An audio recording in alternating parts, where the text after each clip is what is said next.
اسلام قبول کر لیا، اسلام ایک اچھا مذہب لگا، لیکن اگر عقیدہ ان کا پختہ نہیں ہوا تو جو مصیبتیں اب ان کے سامنے آتی ہیں، فائنینشلی ہوں یا ان کے فیملی کے پرابلم ہوں، سوسائٹی کے ہوں، وہ بیچارے کیسے اس کو مقابلہ کرتے ہیں؟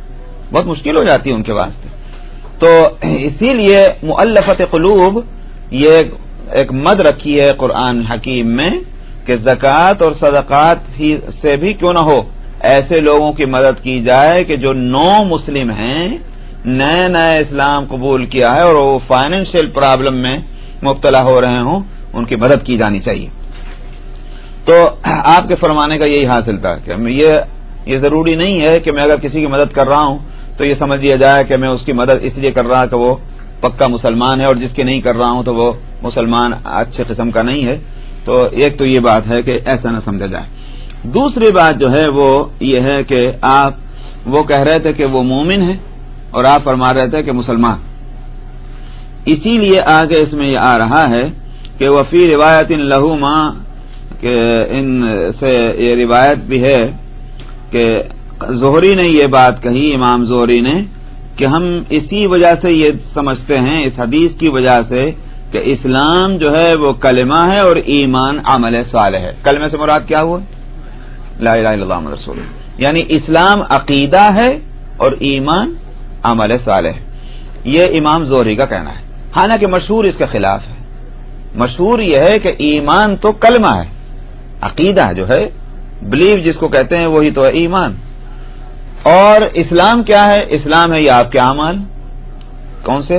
وہی جو نماز پڑھتے ہیں، روزہ رکھتے ہیں، زکوٰۃ دیتے ہیں، حج کرتے ہیں، یا اور جو بھی دینی کام ہیں ہاتھ پاؤں سے کرنے کے، یہ ہے اسلام۔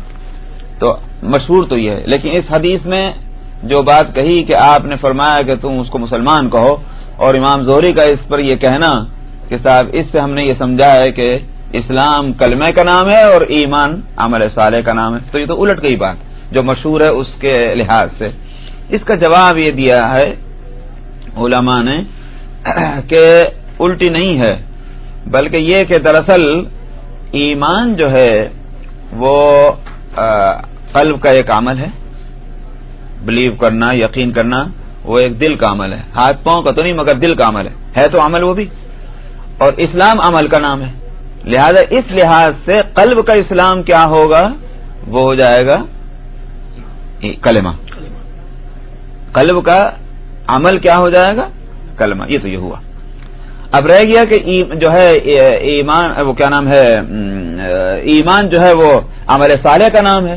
تو دیکھا جائے کہ عمل جو ہے وہ اگرچہ ہاتھ پاؤں کا کام ہے، لیکن اس کو جب تک کہ اس کے اندر ایمان نہ ہو شامل، اس کو عمل صالح کہیں گے ہی نہیں۔ عمل ہے مگر عمل صالح نہیں۔ عمل صالح کب ہوگا؟ جبکہ اس کے ساتھ ایمان لگا ہوا ہو، یعنی یقین لگا ہوا ہو۔ اس لحاظ سے دیکھا جائے کہ ایمان اور عمل صالح ایک دوسرے میں کمبائن ہیں۔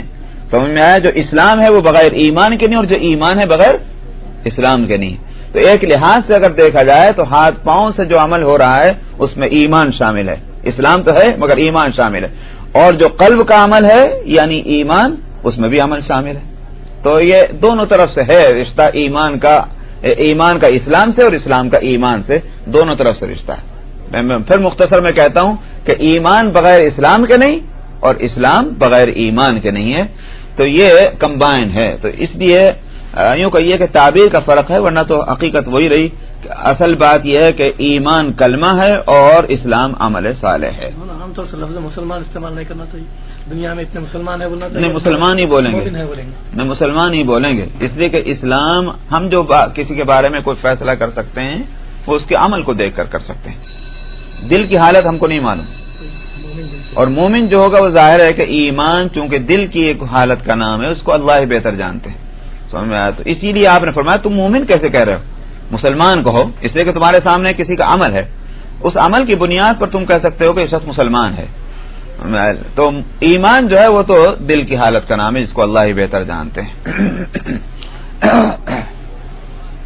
وعن ابن عمر ان رسول اللہ صلی اللہ علیہ وسلم قام یعنی یوم بدر فقال ان عثمان انطلق في حاجة الله وحاجة رسوله واني ابايع له فضرب له رسول الله صلى الله عليه وسلم بسام ولم يضرب لأحد غاب غيره۔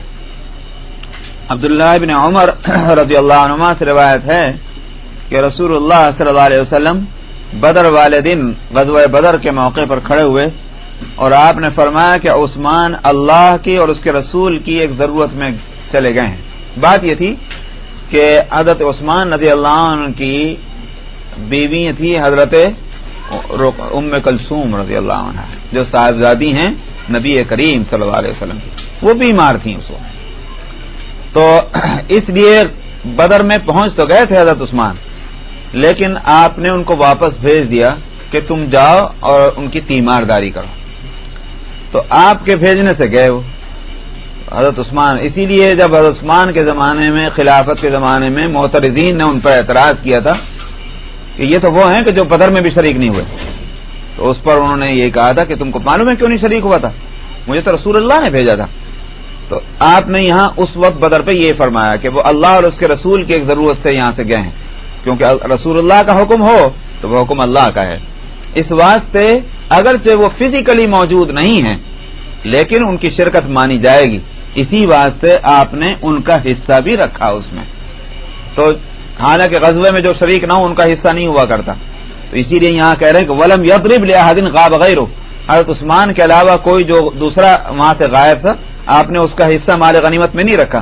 حضرت عثمان نے رکھا اس لیے کہ ان کو آپ نے مقرر فرمایا تھا مدینہ منورہ میں، اور آپ نے اپنا ہاتھ دوسرے ہاتھ پر مار کر کہا کہ یہ میں عثمان کی طرف سے بیعت کر رہا ہوں. تو یہ حضرت عثمان رضی اللہ عنہ کے فضائل میں یہ بات ہے کہ غزوہ بدر کے موقع پر بھی اور حدیبیہ کے موقع پر بھی نبی کریم صلی اللہ علیہ وسلم نے اپنا ایک ہاتھ دوسرے ہاتھ پر مار کر یہ کہا کہ یہ عثمان کی طرف سے بیعت ہے. ظاہر ہے کہ یہ بہت بڑی فضیلت ہے حضرت عثمان رضی اللہ عنہ کی، کیونکہ کسی کی طرف سے بیعت تو ایک پکا ایگریمنٹ جو ہے وہ ہونا چاہیے. تو کسی کی طرف سے کرنے کا مطلب کیا ہوا کہ اس کی طرف سے پورا اطمینان ہے. بیعت تو اطمینان ہی دلانے کے لیے ہوتا. تو نبی کریم صلی اللہ علیہ وسلم کو خود اطمینان ہے عثمان پر کہ عثمان ہوتے تو وہ ضرور بیعت کرتے. اس اطمینان کے پر آپ نے خود ہی بیعت کر لی اپنے سے. وعن رافع بن خدیج قال كان رسول الله صلی اللہ علیہ وسلم يجعل في قسم المغانم 10 من الشاء ببعير. کس طرح سے تقسیم ہوتا ہے مال غنیمت؟ مال غنیمت کوئی ایک کیٹیگری کا مال تھوڑی ہوتا ہے، مختلف قسم کے مال ہوں گے. سوال یہ تقسیم کیسے ہوگا؟ تو اس کے لیے اصول آیا سامنے کہ رافع بن خدیج کہتے ہیں کہ رسول اللہ صلی اللہ علیہ وسلم مال غنیمت کی تقسیم میں 10 بکریوں کو ایک اونٹ کے برابر رکھتے تھے. تو مختلف مال اکٹھا ہو گیا، ان کی قیمت جو ہے ویلیو وہ تجویز کر لی اور اس کے حساب سے اس کی تقسیم ہو گئی. اگر ایک اونٹ کسی کو دیا ہے تو بکریاں بھی ہیں تو کسی دوسرے آدمی کو 10 بکریاں دے دی تو برابر ایک حصہ ہو گیا. یہ ایک صورت ہے. وعن ابی ہریرہ قال قال رسول اللہ صلی اللہ علیہ وسلم غزا نبی من الانبیاء فقال لقومه لا يتبعني رجل ملك بضع امرأة وهو يريد ان يبني بها ولما يبني بها ولا احد بنى بيوتا ولم يرفع سقوفها ولا رجل اشترى غنما او خلفات وهو ينتظر بلادها فغزا فدنا من القرية صلاة العصر او قريبا من ذلك فقال للشمس انك مامورة وانا مامور اللهم احبسها علينا فحبست حتى فتح الله عليه الغنائم فجاءت يعني النار لتأكلها فلم فلم تطعمها فقال إن فيكم غلولا فليبايعني من كل قبيلة رجل فلزقت يد رجل بيده فقال فيكم الغلول فجاءوا براس مثل رأس بقرة من الذهب فوضعها فجاءت النار فأكلتها. زاد في رواية فلم تحل الغنائم لأحد قبلنا ثم أحل الله لنا الغنائم رأى ضعفنا وعجزنا فأحلها لنا. ابو ہریرہ رضی اللہ عنہ سے روایت ہے کہ رسول اللہ صلی اللہ علیہ وسلم نے فرمایا کہ پیغمبروں میں سے ایک پیغمبر نے غزوہ کیا، جہاد کیا. محدثین نے نکال لیا تلاش کر کے کہ یہ کون سے نبی کا واقعہ ہے.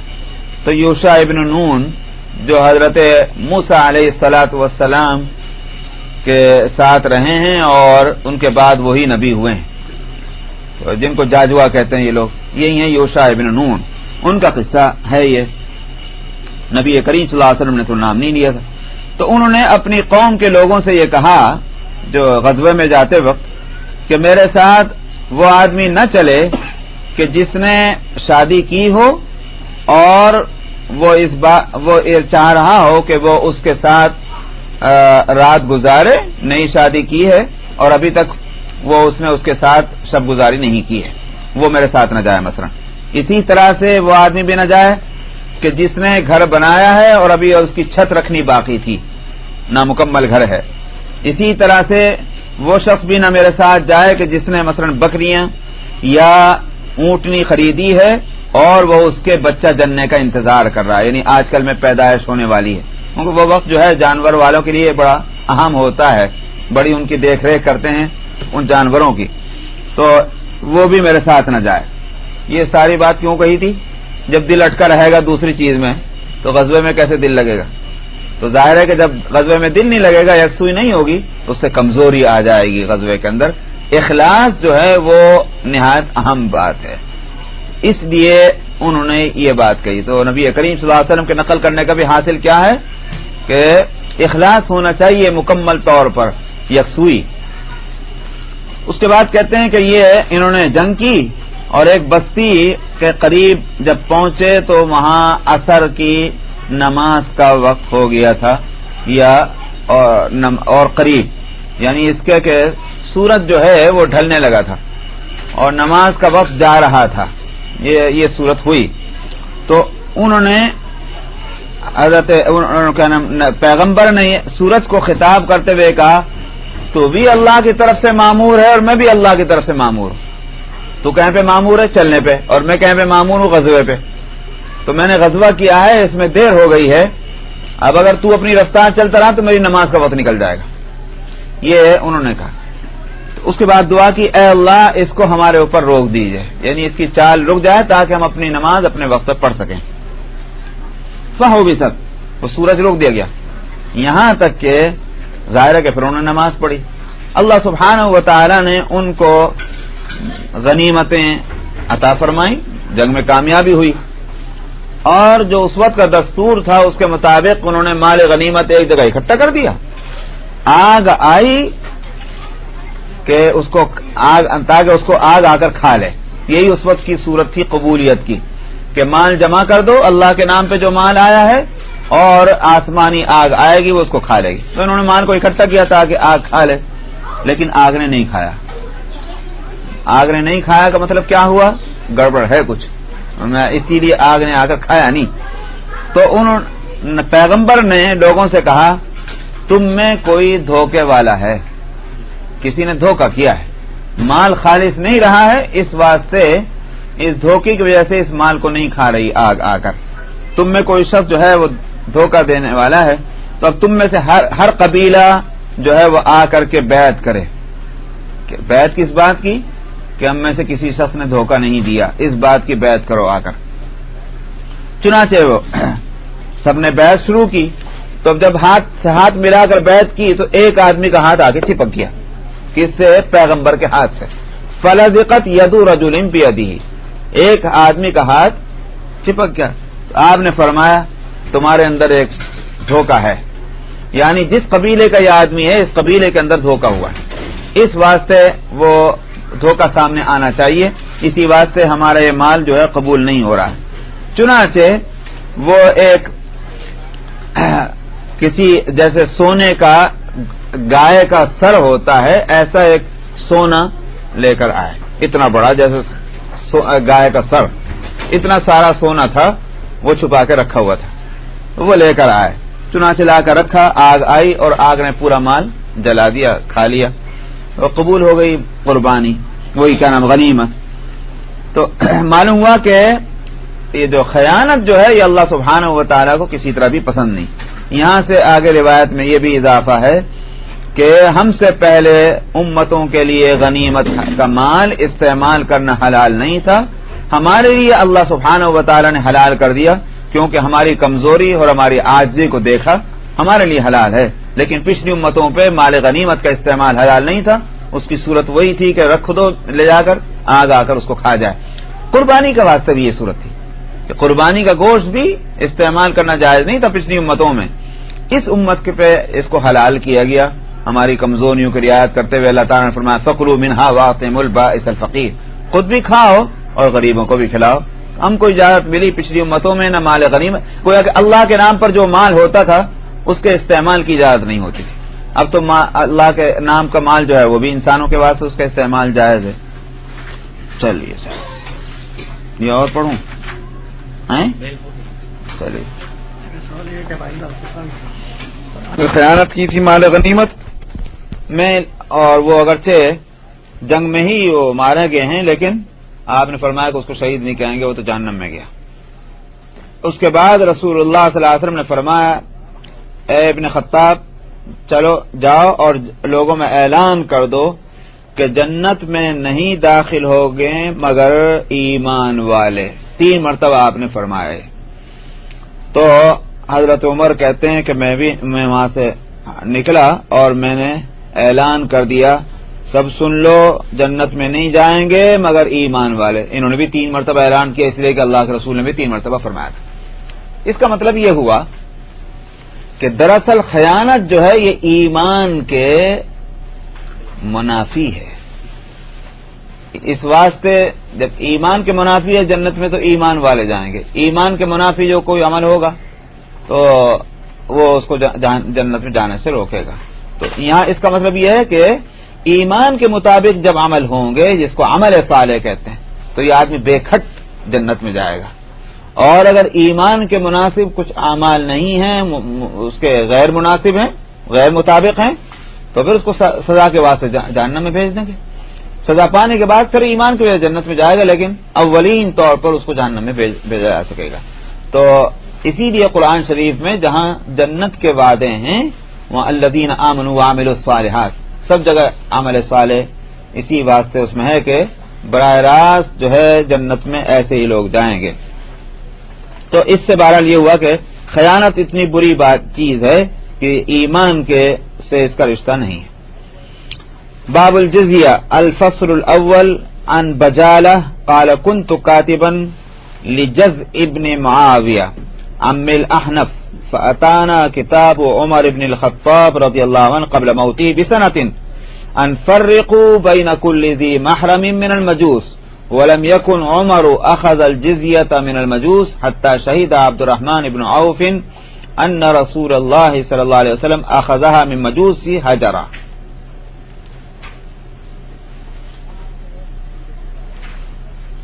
یہاں سے جزیہ کی بات آ رہی ہے۔ یہ جزیہ دراصل ایک ٹیکس ہے غیر مسلموں پر، وہ ٹیکس کہ جو مسلمانوں پر نہیں ہے۔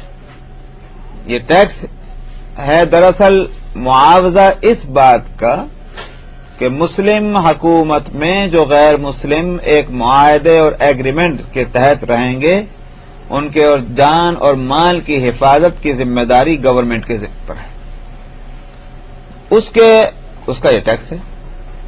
مسلمانوں پر یہ ٹیکس اس لیے نہیں کہ وہ تو ملک ہی ان کا ہے، تو گورنمنٹ کی ذمہ داری تو ویسے ہی ہے، چاہے وہ ایک پیسہ بھی نہ دیں اور اس کام کے لیے ان کو دینے کی ضرورت ہی نہیں، لیکن ان کی حفاظت، ان کے جان اور مال کی حفاظت گورنمنٹ بنی اسی واسطے۔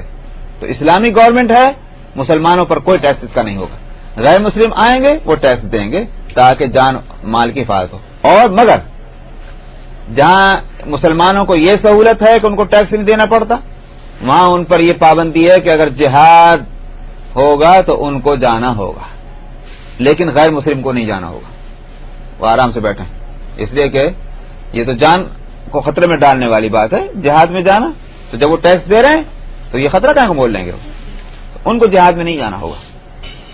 تو یہ اصل میں ٹیکس ہے۔ نبی کریم صلی اللہ علیہ وسلم نے جو ٹیکس کی مقدار رکھی ہے وہ آگے حدیثیں آ رہی ہیں، اس سے معلوم ہوگا کیا ٹیکس کی مقدار ہے۔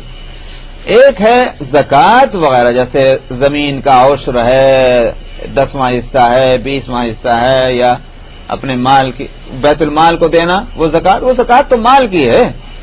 یہاں جو یہ جزیہ جو ہے اس کا تعلق مال سے نہیں ہے، بلکہ اس کا تعلق صرف جان کی حفاظت، اس کے جو بھی تھوڑا ہو یا زیادہ ہو مال کی حفاظت، یہ گورنمنٹ کی ذمہ داری ہے، اس لیے یہ ٹیکس ہے۔ تو بجالہ سے روایت ہے، انہوں نے کہا کہ میں کاتب تھا جز ابن معاویہ کا. یہ لفظ نام جو ہے جز، یہ کئی طرح پڑھا گیا ہے. جز بھی پڑھا گیا، جزی بھی پڑھا گیا، جز بھی پڑھا گیا اور جزئی بھی. تو بہرحال جو بھی ہو کئی طرح اس نام کو پڑھا گیا. جز ابن معاویہ یہ گورنر تھے ان کہاں حضرت عمر رضی اللہ عنہ کی طرف سے احواز قبیلہ جو جہاں رہتا تھا وہاں کے یہ گورنر تھے جز ابن معاویہ. تو ان کے یہ سیکرٹری تھے. کاتب کہتے ہیں سیکرٹری کو. تو بجالہ کہتے ہیں کہ میں سیکرٹری تھا جز ابن معاویہ کا، جو چچا تھے احنف ابن قیس رضی اللہ عنہ کے. تو ہمارے پاس عمر ابن الخطاب رضی اللہ عنہ، اس وقت خلیفۃ المسلمین تھے وہ، ان کا خط آیا ان کے انتقال سے 1 سال پہلے، اور اس خط میں انہوں نے یہ حکم دیا تھا کہ مجوسی جو ہیں ان میں محرم اگر ایک دوسرے سے شادی کیے ہوئے ہوں ان میں آپس میں تفریق کر دو، یعنی الگ الگ کر دو. مجوسی کیا تھے؟ جو آتش پرست تھے، آگ کی پوجا کرنے والے، ان کے یہاں محرم سے بھی شادی ہو جاتی تھی.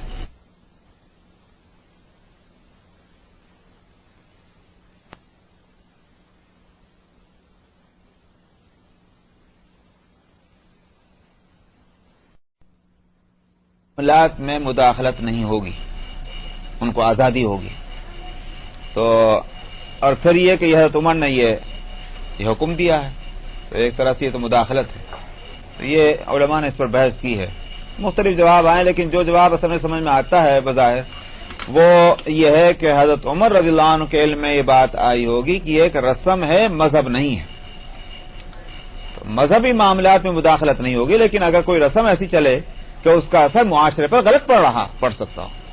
آخر جب ملے جلے رہیں گے تو ایک پڑوس میں، محلے کے اندر، بستیوں میں مجوسی بھی ہیں، مسلمان بھی ہیں، تو ظاہر ہے کوئی کام غلط ہو رہا ہو تو اس کا اثر دوسروں پر پڑتا ہے. تو یہ ایک بد اخلاقی کی چیز ہے. لہذا انہوں نے اس بات کو کہ معاشرے کو میں یہ برائی نہ آگے بڑھے اس لیے حکم دیا. اور ان کے علم میں یہ ہوگا کہ مذہب کا حکم نہیں بلکہ ایک رسم ہے، ایک رواج ہو گیا. بہت سی چیزیں رواج میں آ جاتی ہیں، تو اس لیے انہوں نے یہ حکم دیا تھا. اور دوسری بات یہ کہ حضرت عمر رضی اللہ عنہ مجوس سے جزیہ نہیں لیا کرتے تھے، کیونکہ ان کے بارے میں یہ پتہ نہیں چل رہا تھا کہ ان کے مذہب کو کیا درجہ دیا جائے. یہاں تک کہ عبد الرحمن ابن عوف رضی اللہ عنہ نے اس بات کی شہادت دی کہ رسول اللہ صلی اللہ علیہ وسلم نے حجر کے مجوسیوں سے جزیہ لیا تھا.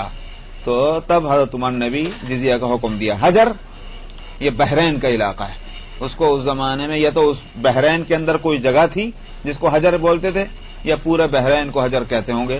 تو بہرحال حجر اس جگہ میں، چونکہ یہ بالکل ملا ہوا ہے نا ایران سے، بحرین وغیرہ یہ سب ایران سے قریب ہیں، تو سارے مجوسی وہاں رہتے تھے. تو آپ نے ان سے جزیہ لیا. الفصل الثانی عن معاذ ان رسول اللہ صلی اللہ علیہ وسلم لما وجهه الى اليمن امره ان ياخذ من كل حالم يعني محتلم دينارا او عدله من المعافري ثياب تكون باليمن. 91 پہ میں کیا ہو گیا؟ مل گیا نہیں میرا؟ پیج 91 پر پیج 91 پہ پہنچ جائیے صاحب، جمپ کر لیجئے. حضرت معاذ رضی اللہ عنہ سے روایت ہے کہ رسول اللہ صلی اللہ علیہ وسلم نے جب ان کو یمن بھیجا گورنر بنا کر کے، تو آپ نے ان کو اس بات کا حکم دیا کہ ہر بالغ سے 1 دینار ٹیکس کا لیں. 1 دینار 10 درہم کا ہوتا تھا. درہم ایک چاندی کا سکہ اور دینار سونے کا سکہ، اشرفی جس کو ہمارے یہاں بولتے تھے. تو 10 درہم اور 1 دینار، یہ ذہن میں رکھیے گا کہ یہ تقریباً ہم قیمت سمجھے جاتے تھے اس زمانے میں. تو آپ نے 1 دینار ٹیکس کا حکم دیا حضرت معاذ کو، اور یہ ٹیکس بھی بالغ سے لینا ہے، نمبر 1، بچوں سے نہیں لینا، عورتوں سے نہیں لینا، بوڑھے ہو جائیں کام کے قابل نہ رہیں ان سے نہیں لینا، جو اپاہج ہو جائیں ہینڈیکیپ ان سے نہیں لینا، یہ ساری باتیں تھیں۔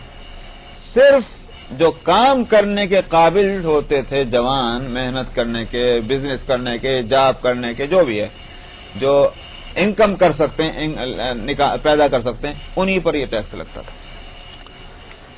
تو 1 دینار یا اس کے مساوی ہم قیمت معافری ہو، تو معافری کیا تھا؟ یمن کا ایک کپڑا تھا۔ تو مطلب یہ ہے کہ یہ ضروری نہیں کہ تم کیش ہی لو، کوئی سامان بھی لے سکتے ہیں اس کے بدلے میں ہم قیمت، جیسے کہ وہاں کا کپڑا ہے تو اس لیے کہ وہ وہیں بننے والا کپڑا، تو جو بنانے والے ہوتے تھے، آپ کو یہ بات معلوم ہوگی کہ بھائی جو کپڑے بننے والے ہیں وہی کیا کرتے ہیں کہ اب کپڑا بنا، وہ کپڑا گھر میں ہے، وہ دے کر بھی بہت سامان لے لیا کرتے تھے، سمجھ میں آیا؟ تو یہ تو ہمارے بچپن تک میں بھی یہی رہا۔ تو جن کے یہاں کپڑے بنے جایا کرتے تھے، اپنا گھر کی کاٹن ہے کھیت سے آ گئی، کاٹن سے سوت تیار کر لیا، سوت سے اپنے گھروں کے اندر کپڑا بن لیا، کپڑا دے رہے یہ وہ سب۔ تو آپ نے اس لیے وہاں یمن میں چونکہ کپڑا بنتا تھا تو آپ نے فرمایا کہ 1 دینار کے مساوی معافری کپڑا جو ہے وہ بھی لے سکتے ہیں۔ عن ابن عباس قال قال رسول اللہ صلی اللہ علیہ وسلم لا تصلح قبلتان في ارض واحدة وليس على المسلم جزية۔ ابن عباس رضی اللہ عنہ سے روایت ہے، انہوں نے کہا کہ رسول اللہ صلی اللہ علیہ وسلم نے فرمایا ایک زمین میں 2 قبلے صحیح نہیں ہیں۔ تو اس پہ بھی مختلف کلام ہوئے، لیکن ایک قول جو ملتا ہے اس کی تشریح میں وہ صحیح لگتا ہے کہ مراد اس سے زمین سے جزیرۃ العرب ہے، کہ اس عرب کی سرزمین میں جو مرکز ہے اسلام کا، یہاں 2 قبلے نہ ہوں، یعنی 2 قبلے نہ ہوں کے مطلب 2 قبلوں کے ماننے والے نہ ہوں۔ تو مطلب یہ ہوا کہ بھئی ایک ہی قوم یہاں رہنی چاہیے جن کا ایک ہی قبلہ جن کا ہو۔ یہاں اگر کھچڑی پکی تو ظاہر ہے کہ اس کے اثرات پڑیں گے، تو کوئی تو حصہ اس زمین پر ایسا رہنا چاہیے کہ جہاں مسلمان بغیر دوسرے کے اور یہاں رہ سکیں اور سارا نظام جو ہے وہ اسلام کا ان پر نافذ ہو سکے۔ اس واسطے آپ نے یہاں ارض سے مراد ارض عرب ہے۔ اور دوسری بات یہ آپ نے فرمائی کہ مسلمان کے اوپر جزیہ نہیں ہے، وہی ٹیکس مسلمان کو نہیں دینا ہوگا، ہاں وہ زکوٰۃ عشر وغیرہ زمین کے وہ سب دیں گے۔ وعن انس قال بعث رسول اللہ صلی اللہ علیہ وسلم خالد بن الولید الى اکیدر دومتہ فاخذوه فاتوا به فحقن له دمه وصالحه على الجزیہ۔ حضرت انس رضی اللہ عنہ سے روایت ہے کہ رسول اللہ صلی اللہ علیہ وسلم نے خالد ابن ولید کو دومت الجندل کے اکیدر کے پاس، اکیدر ایک شخص ہے وہاں کا سرداروں میں، ان کی طرف بھیجا تو کہ جا کر ان پر اٹیک کرو اور ان کو ان کے جو سرکشیاں ہیں اور مخالفتیں اس کو ختم کرو۔ تو خالد ابن ولید ان کو پکڑ کے لیا ہے، اریسٹ کر کے، اکیدر وہاں کا جو سردار تھا۔ نبی کریم صلی اللہ علیہ وسلم نے ان کے خون کو معاف کر دیا، مطلب یہ ہے کہ جان بخشی کر دی، اور ان سے مصالحت کر لی ٹیکس پر۔ تو معلوم ہوا کہ اگر طاقت اور قوت سے کسی قوم پر قبضہ ہو جائے پھر بھی امیر المومنین کو اس بات کا اختیار ہے کہ اس قوم سے مصالحت اگر کرنا چاہیں کہ مال کے کسی حصے پر تو وہ کر سکتے ہیں۔ تو آپ نے صرف جزیہ پر ان سے مصالحت کر لی اور ان کو چھوڑ دیا اکیدر کو۔ تو اس کا اثر یہ ہوا کہ اور روایتوں سے معلوم ہوتا ہے کہ اکیدر بعد میں پھر مسلمان ہو گئے تھے۔ ان کے ساتھ جو حسن سلوک کیا گیا نبی کریم، ورنہ تو ان کی تو گردن اڑائی جا سکتی تھی، تو آپ کے حسن سلوک کا یہ اثر ہوا۔ وعن حرب ابن عبید اللہ عن جدہ ابی امہ عن ابیہ ان رسول اللہ صلی اللہ علیہ وسلم قال انما العشور علی الیہود والنصارى وليس علی المسلمین عشور۔ حرب ابن عبید اللہ سے، اور وہ اپنے دادا سے مراد یہاں دادا کا لفظ نہیں بلکہ نانا سے، اسی لیے ابی امی ہی کا لفظ ہے کہ وہ اپنے نانا سے اور وہ اپنے والد سے روایت کرتے ہیں کہ رسول اللہ صلی اللہ علیہ وسلم نے فرمایا کہ یہ جو جزیہ جو ہے، یہاں عشر کا ترجمہ جزیہ سے کرنا ہوگا، یہود اور نصارہ پر ہے جزیہ، مسلمانوں کے ذمہ جزیہ نہیں ہے، یعنی یہود نصارہ کا مطلب یہ غیر مسلم جو ہیں ان پر ہے۔ وعن عقبہ ابن عامر قال قلت یا رسول اللہ انا نمر بقوم فلا هم يضيفونا ولا هم يؤدون ما لنا عليهم من الحق ولا نحن نأخذ منهم فقال رسول اللہ صلی اللہ علیہ وسلم ان ابوا الا ان تأخذوا كرها فخذوا. یہاں پہلے ایک بات سن لیجئے کہ مصالحت جو ہے ایگریمنٹ وہ جس بات پہ بھی ہو جائے ظاہر ہے کہ اس کی پابندی کرنی ہوگی. تو مثلا یہ کہ صاحب جزیہ دینا ہے, جزیہ کے علاوہ بھی کچھ اور ان پر پابندی لگا سکتے ہیں تو جب مصالحت ہو ایگریمنٹ ہو. یہاں کیا تھا, جس قوم کا ذکر یہاں آیا ہے اس قوم سے نبی کریم صلی اللہ علیہ وسلم نے جو معاہدہ کیا تھا وہ یہ تھا کہ ٹیکس بھی دیں گے یہ جزیہ, ساتھ میں اگر مسلمان کی ملٹری وہاں سے گزرے گی تمہارے علاقے سے تو ان کی مہمانداری کرو گے, ان کو سامان بھی بیچو گے, جو بھی خرید و فروخت ہوگی وہ تم کرو گے ان کے ساتھ. یہ معاہدہ ان سے تھا. اب سنیے, عقبہ ابن عامر کہتے ہیں کہ میں نے کہا یا رسول اللہ ہم ایسی قوم سے ہمارا گزر ہوتا ہے کہ نہ تو وہ ہماری مہمانداری کرتے ہیں, یعنی مطلب یہ کہ ہم وہاں ٹھہریں پڑاؤ کریں تو ہمارے کھانے پینے کو ہم کو کچھ دیں وہ, اور نہ وہ جو ہمارا ان کے اوپر کوئی حق ہے نہ وہ دیتے ہیں. یہ مطلب وہی ہوا کہ ایگریمنٹ جو تھا اس کی روح سے ہم اسے مطالبہ کرتے ہیں کہ بھئی ہم کو فنا فنا سامان کی ضرورت ہے, ہمارے ہاتھ بیچ دو, تو وہ بیچنے کو بھی تیار نہیں ہوتے, اور نہ ہم ان سے لے سکتے ہیں کیونکہ ہمارے پاس ہم یہی ہے کہ ہم ان سے مطالبہ کر سکتے ہیں دو, اب وہ دیتے نہیں تو ہم کیا کریں, ہم کو پریشانی ہوتی ہے سفروں کے دوران. تو نبی کریم صلی اللہ علیہ وسلم نے فرمایا اگر وہ انکار کریں اور کوئی راستہ تمہارے سامنے نہ رہے سوائے اس کے کہ ان کو مجبور کر کے ان سے لے لو تو فرمایا کہ لے لو. اس لیے کہ جب معاہدہ ہے تو اس کے خلاف اگر وہ کر رہے ہیں تم کو زبردستی کرنے کا حق ہے ان پر. الفصل الثالث عن اسلم ان عمر بن الخطاب ضرب الجزية على اهل الذهب 4 دنانير وعلى اهل الورق 40 درهما مع ذلك ارزاق المسلمين وضيافة 3 ايام. اسلم جو غلام تھے آزاد کردہ حضرت عمر رضی اللہ عنہ کے وہ راوی ہیں, تو ہر وقت ان کے ساتھ ہی رہتے تھے حضرت عمر کے ساتھ برابر. ان کا کئی جگہ تذکرہ آتا ہے کہ راتوں کے چلت فرت میں بھی ساتھ ہوا کرتے تھے یہ اسلم ان کے حضرت عمر رضی اللہ عنہ کے. تو عمر رضی اللہ عنہ نے سونے والوں پر تو 4 دینار کا ٹیکس لگایا اور چاندی والوں پر 40 درہم کا ٹیکس لگایا. اس سے معلوم ہوا کہ عمر نے اس کی رعایت کی ہے کہ جو مال والے ہیں ان پر ذرا زیادہ ٹیکس ہو, جو متوسط ہیں ان پر دوسرا ٹیکس ہو, جو غریب ہیں ان پر تیسرے قسم کا ٹیکس ہو.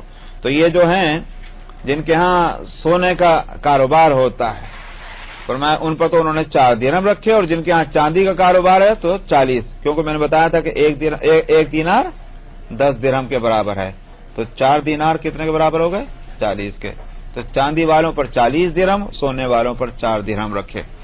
اور اس کے علاوہ مسلمانوں کی مہمانداری 3 دن تک کرنا بھی ان پر لازم کیا کہ مسلمان ہمارے لشکر جب تمہارے علاقے سے گزریں تو 3 دن تک ان کی مہمانی کرو گے. یہ بھی ان پر لگایا کوئی پابندی لگائی. اچھا صاحب تو یہاں آگے چلوں گا باب الصلح, ٹائم دیکھیں 6 منٹ چل حدیث جا رہی ہے تو بڑی لمبی حدیث جا رہی ہے بھائی. اوفو ایک صفحہ ہے پورا ہمارا. چلیے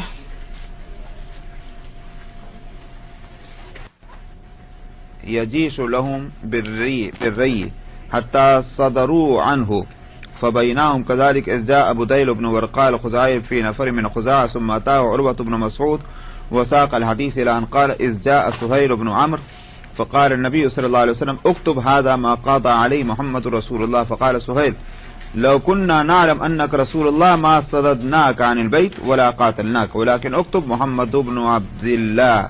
قال فقال النبي صلى الله عليه وسلم والله إني لرسول الله وإن كذبتموني اكتب محمد بن عبد الله. فقال سهيل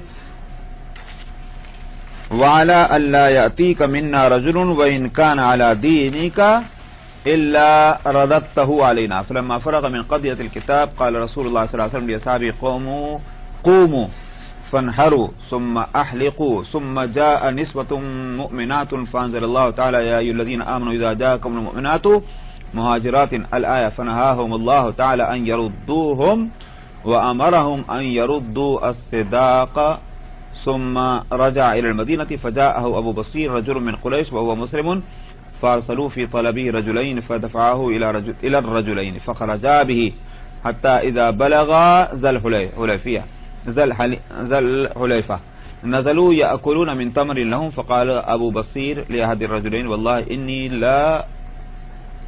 إني لا أرى سيفك هذا يا فلان جيدا أريني أنظر إليه فأمكنه منه فضربه حتى برد وفر الآخر حتى أتى المدينة فدخل المسجد يعدو فقال النبي صلى الله عليه وسلم لقد رأى هذا زعرا فقال قتل والله صاحبي وإني لمقتول.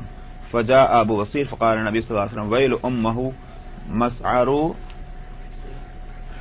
مسعر حرب لو كان له أحد فلما سمع ذلك عرف أنه سيرده إليهم فخرج حتى أتى سيف البحر.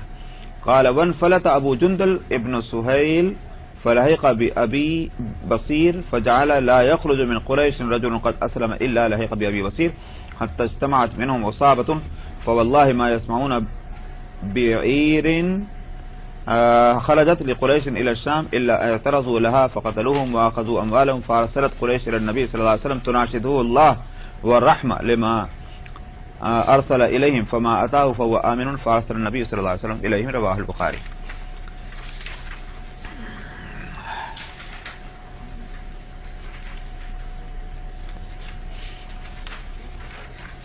مسور ابن مخرمہ اور مروان ابن الحکم دونوں سے روایت ہے انہوں نے کہا کہ رسول اللہ صلی اللہ علیہ وسلم حدیبیہ والے سال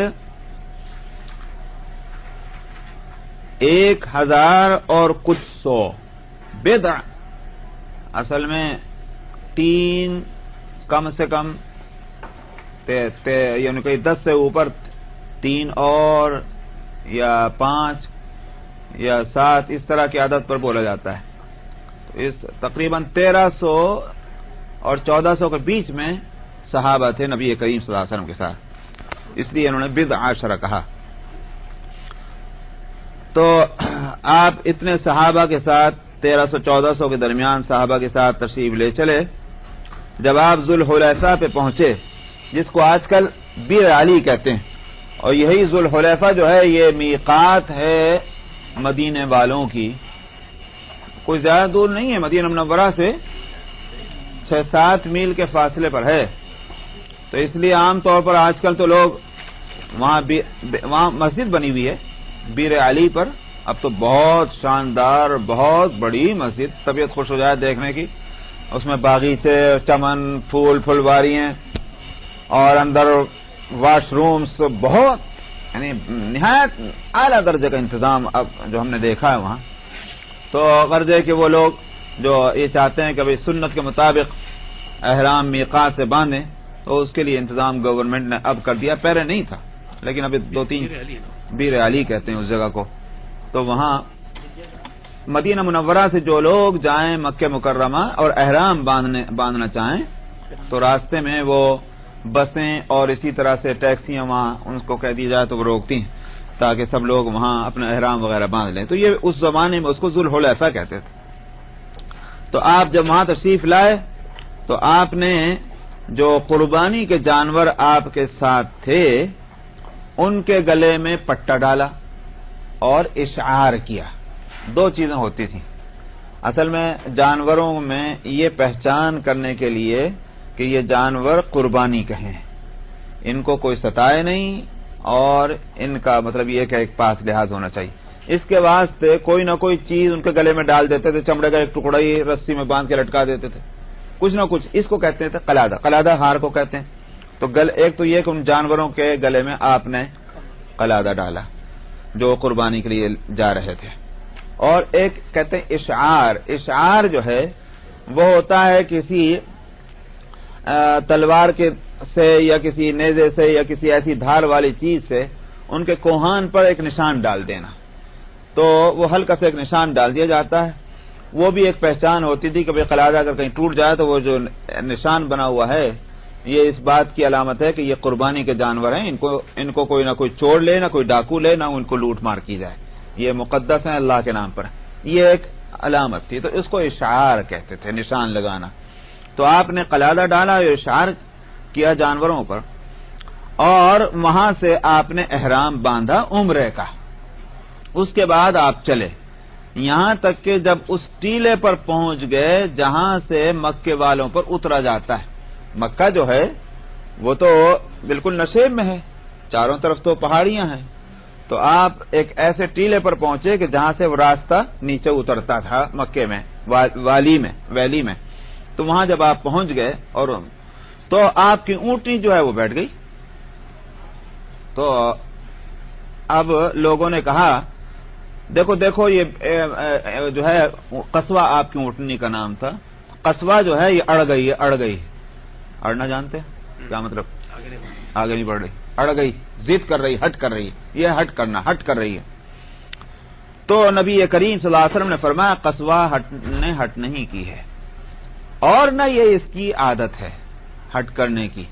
تو بعض جانوروں میں نہیں ہوتی عادت، بعض جانوروں میں تو ہٹ کرنے کی عادت ہے. وہ تو آپ نے فرمایا قصوہ نے ہٹ نہیں کیا اور نہ اس کی عادت ہے، لیکن اس کو روک دیا ہے اس نے جس نے ہاتھیوں کو روکا تھا.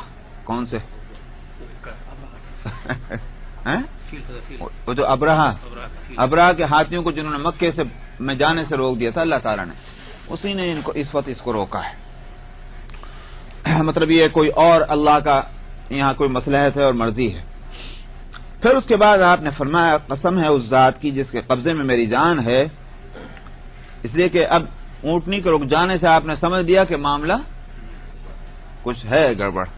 اس لیے آپ نے فرمایا کہ بخدا وہ مجھ سے کسی بات کو مانگیں کہ جس میں اللہ کی حرمتوں کا احترام ہوتا ہو، یعنی کوئی بات غلط نہ ہو، خلاف شریعت نہ ہو، خلاف احترام حرم نہ ہو. اگر ایسی کوئی بات انہوں نے مجھ سے مانگی پوچھی میں ان کو دوں گا، یعنی میں مان لوں گا. کوئی بھی بات ایسی ہو کہ جس سے کہ آداب اور احترام کی رعایت ہوتی ہو وہ میں تسلیم کروں گا. اس لیے معلوم ہوتا ہے کہ رکاوٹ پیدا ہو گئی ہے، تو رکاوٹ ہوگی تو بات چلے گی. ہر وہ بات میں ماننے کو تیار ہوں گا جس میں شریعت کا احترام اور حرم کا احترام رہے. یہ مطلب سمجھ میں آیا؟ ثم زجرها، پھر آپ نے اونٹنی کو ذرا کیا بولتے ہیں وہ آواز لگانا، ڈانٹ لگانا، تو آپ نے ذرا جھڑکا اس کو، اونٹنی کو، جیسا ہوتا ہے جانوروں کے لیے. تو وہ اونٹنی کودی، کھڑی ہو گئی. فعدل عنہم، لیکن اس نے راستہ بدل دیا. اونٹنی جو تھی وہ مکے کی طرف جانے کے بجائے اس نے تھوڑا سا راستہ دائیں بائیں کو ہٹا دیا، یہاں تک کہ آپ حدیبیہ کے آخری کنارے پر آپ اترے جہاں ایک گڑھے میں تھوڑا سا پانی تھا. علی سمت قلیل الماء، چھوٹا سا گڑھا، اس میں تھوڑا سا پانی، وہاں آپ اتر گئے. اب لوگوں نے اس سے پانی لینا شروع کیا تھوڑا تھوڑا. یہ تبرز کہتے ہیں تھوڑا تھوڑا پانی لینا کو، یعنی جتنی ضرورت ہے اس سے بھی بہت تھوڑا پانی لینا، اس کو تبرز کہتے ہیں. تو لوگوں نے چونکہ بات تھوڑا ہی پانی گڑھے کے اندر ہے، اب ایک ہی آدمی لے لے پانی پورا تو پھر دوسرے کہاں سے، اس لیے تھوڑا تھوڑا سب نے اپنا لیا پانی. لیکن لوگ اس سے برابر نکالتے رہے پانی، اور پھر رسول اللہ صلی اللہ علیہ وسلم کی خدمت میں پیاس کی شکایت کی، رسول اللہ پانی ہے نہیں، پانی ختم ہو گیا. تو اب گڑھے میں پانی اب جو تھا وہ بھی نکال لیا. آپ نے اپنے وہ جو ترکش ہوتا ہے اس کو کہتے ہیں کنانا، تو آپ نے اپنی ترکش میں سے ایک تیر نکالا اور آپ نے فرمایا کہ اس کو لے جا کر اس گڑھے میں ڈال دو، اس تیر کو. تو راوی کہتے ہیں کہ بخدا پھر لوگوں نے اس سے خوب پانی لیا. رئی کہتے ہیں بے افراد پانی کو، پانی اتنا اس میں سے برابر نکلتا رہا، لوگ لیتے رہے، مشکیں اپنے بھر لیں. تو یہاں تک کہ لوگ وہاں سے لوٹ آئے کہ پانی پورا لوگوں نے لے لیا اپنی ضرورت کا. فبیناہم کذالک، پر اس درمیان میں یہ سب صورت چل رہی تھی تو بدیل ابن ورقہ خزاعی یہ خزاع قبیلے کے ایک جماعت کے ساتھ آئے نبی کریم صلی اللہ علیہ وسلم کے پاس بات چیت کرنے کے لیے، واپس چلے جائیے۔ مکے والوں نے بھی چاہا تھا کہ بھئی کسی طرح سے ان پر دباؤ پڑے یا نہ آنے پائیں۔ اصل میں پہلے بھی بتا چکا ہوں، مکے والوں کے لیے پریشانی تھی آپ کے تشریف لانے پر۔ پریشانی یہ تھی کہ اگر لڑائی لڑیں، کیونکہ لڑائی تو ہے، دشمنی ہے، نبی کریم صلی اللہ علیہ وسلم جس طرح سے ہجرت کر کے گئے تھے اور جس طرح انہوں نے ان کا پیچھا کیا تھا، تو اور پھر اس کے بعد غزوہ بدر ہو چکا، غزوہ احد ہو چکا، تو لڑائی تو ہے نا بھائی دونوں میں، مدینے اور مکے والوں میں۔ اب مدینے والے جو ہیں اسی اپنی ادا کے ساتھ آئیں مکے میں، تو ایک فرد تو نہیں، وہ تو یوں کہیے کہ پوری کمیونٹی آ رہی ہے، 1400 لوگ آ رہے ہیں۔ تو اب ان کے واسطے مسئلہ یہ ہے کہ ہم ان کو اگر آنے دیں تو اس کے معنی یہ ہوگا کہ بھئی یہ ایک جن سے ہمارا جھگڑا تھا وہ ہمارے شہر میں آئے، آرام کے ساتھ آئے، آرام کے ساتھ چلے گئے۔ تو ایک تو یہ، اب اگر لڑائی لڑیں تو پھر یہ ہو جائے گا، لوگ عرب کے لوگ یوں کہیں گے عمرہ کرنے آئے تھے، عمرہ کرنے والوں سے لڑ بیٹھے۔ یہ تھی وہ ساری پریشانی مکے والوں کی، آنے بھی نہیں دینا چاہتے، لڑنا بھی نہیں چاہتے۔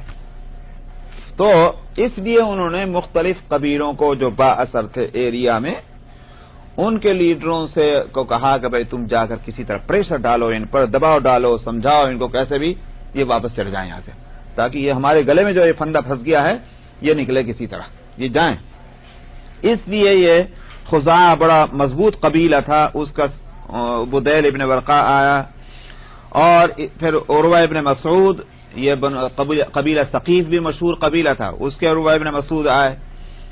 تو بہرحال یہ باتیں چلتی نہیں، اور نبی کریم صلی اللہ علیہ وسلم یہی فرماتے رہے کہ بھئی ہمارا ارادہ نہ لڑنے کا ہے نہ لڑنے کے لیے آئے ہیں، ہم تو احرام باندھے ہوئے ہیں، ہمارے ساتھ میں جانور ہیں قربانی کے، ہم عمرہ کرنے کے واسطے ہیں، عمرہ کرنے کا حق ہر ایک کو ہے، وہ ہم کو حق ملنا چاہیے، آپ یہ فرماتے رہے۔ تو یہاں تک کہ پھر براہ راست مکے سے ریپریزنٹیٹیو مکے والوں کا ہے، اب تک تو انہوں نے انڈائریکٹ کوششیں کی ہیں، لیکن اب ڈائریکٹ اب سہیل ابن عمرو آئے ہیں، اور یہ کہ اب بات چیت یوں کہ یہ کہ فارمل میٹنگ ہو رہی ہے نبی کریم صلی اللہ علیہ وسلم کے ساتھ مکے کے ریپریزنٹیٹیو کو، یہ ہے سہیل ابن عمرو۔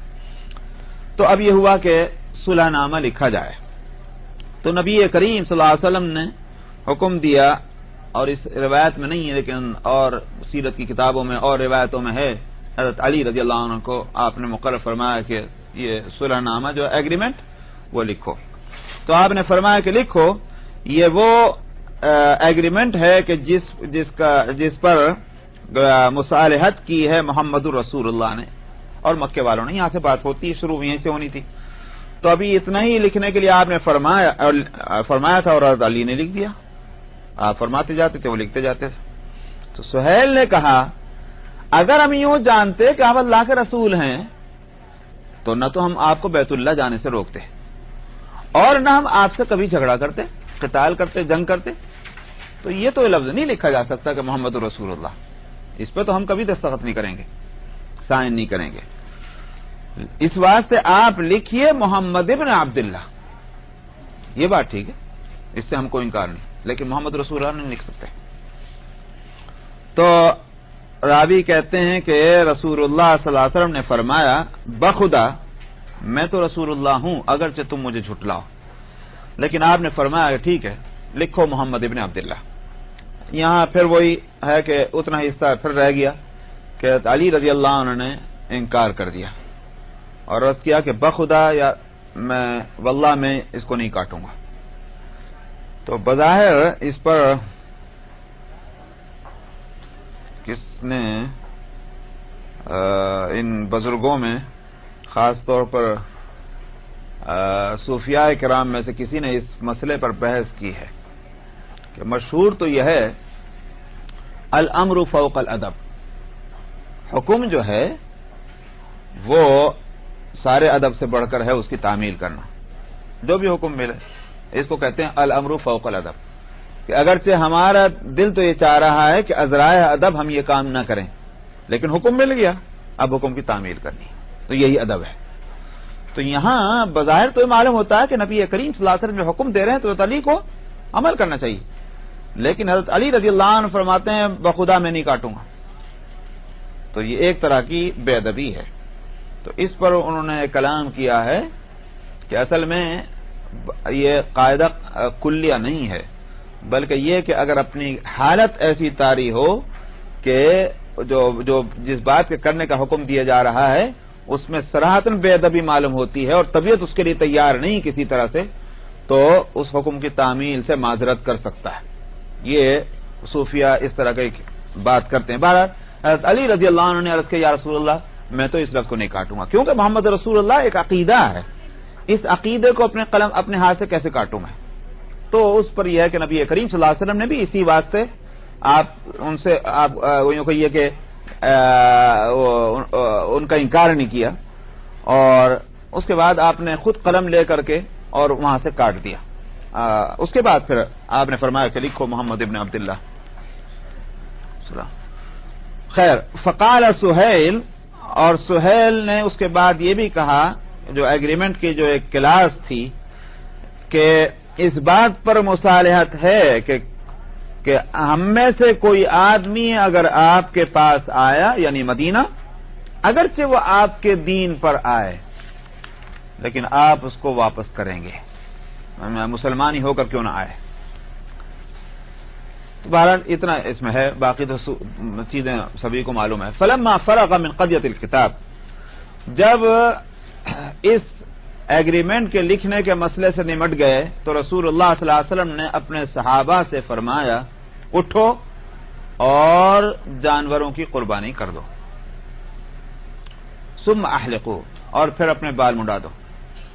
تو یہاں بھی وہ مسئلہ ہے اور کتابوں میں اور روایتوں میں کہ صحابہ نہیں اٹھے، ایک بھی نہیں اٹھا جا کر کے، نہ تو قربانی کرنے کو چلا اور نہ بال کٹانے کو چلا، اور وہ وہاں وہی حالت وہی تھی، اس واسطے کہ جو کچھ ہو رہا تھا یہ صحابہ کے بالکل سمجھ میں نہیں آ رہا تھا کہ یہ کیا ہو رہا ہے، اور اسی پر اس سے اندازہ ہوتا ہے کہ حضرت عمر نے جو لفظ کہے ہیں اس سے اس پورے صحابہ کی اس کیفیت کا اندازہ ہو جاتا ہے۔ حضرت عمر یہ کہتے ہیں کہ ہم تو کبھی جاہلیت میں جب ہم ایک دو ہوتے تھے جب نہیں ڈرتے تھے، جب نہیں ہم کبھی دبے، اب جب کہ ہم اتنے یہاں موجود ہیں تو پھر ہمارے دبنے کا کیا مطلب ان سے؟ اس واسطے یہ جو کچھ بات ہو رہی ہے اس میں آخر ہماری کمزوری، ہمارا دبنا، یہ سمجھ میں نہیں آ رہا، ہم حق پہ ہیں کہ نہیں ہے؟ یہ صحابہ کا وہ تھا کہ سمجھ میں نہیں آ رہا تھا کہ کیا ہو رہا ہے۔ اسی لیے علماء کہتے ہیں کہ صحابہ یہ سمجھتے رہے کہ شاید نبی کریم صلی اللہ علیہ وسلم اپنے حکم کے خلاف کوئی دوسرا حکم دے دیں گے، اس لیے فوراً نہیں اٹھے قربانی کرنے کے لیے اور بال کٹانے کے لیے، ایک طرح کا انتظار بھی رہا، لیکن آپ کا تو فیصلہ تھا، اس لیے یہ ہے کہ آپ پر اس بات کا بہت اثر ہوا کہ میں نے ایک حکم دیا ہے اور اس کی تعمیل نہیں ہو رہی، تو آپ اپنے خیمے میں تشریف لے گئے اور آپ کے چہرے مبارک پر اس کا اثر تھا۔ تو ام المومنین نے عرض کیا کہ یا رسول اللہ آپ ایسا کریں کہ آپ باہر تشریف لے جائیں اور آپ اپنے بال کٹوا لیں، اپنے بال کٹانا شروع کر دیں بس۔ چنانچہ آپ نے قربانی تو شروع کروا دی تھی، اپنے بال کٹوائے۔ آپ نے جب صحابہ نے دیکھا کہ رسول اللہ صلی اللہ علیہ وسلم نے بال کٹوانا شروع کر دیے، اس کا مطلب یہ کہ اب دوسرا حکم آنے والا نہیں، تو اس لیے سب صحابہ نے اپنے بال کٹوا لیے۔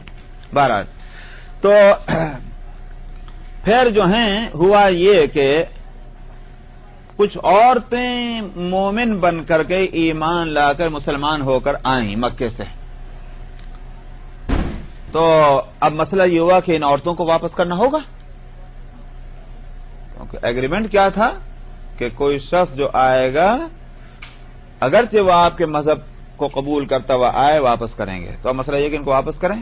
صحابہ کے ذہن میں یہ بات آئی کہ ان کو بھی واپس کریں گے، اس لیے کہ ایک سہیل ابن عمرو کا جو بیٹا تھا اب اس کو تو آپ نے واپس کر دیا تھا، تو میں سہیل ابن عمرو جو بات کر رہا تھا ان کا بیٹا مسلمان تھا، اور مسلمان ہونے کی پاداش میں اس کو زنجیروں میں باندھ کے اور گھر میں ڈال رکھا تھا۔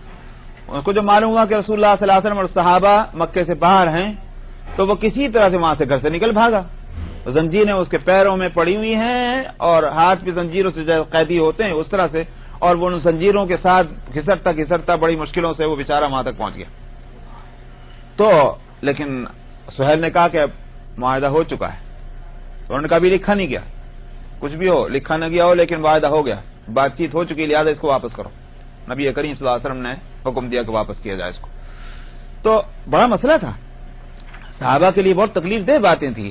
اب یہ ہوا کہ جب آپ نے اس تک کو واپس کر دیا تو یہ عورتیں آ رہی ان کو بھی واپس کر دیں گے آپ.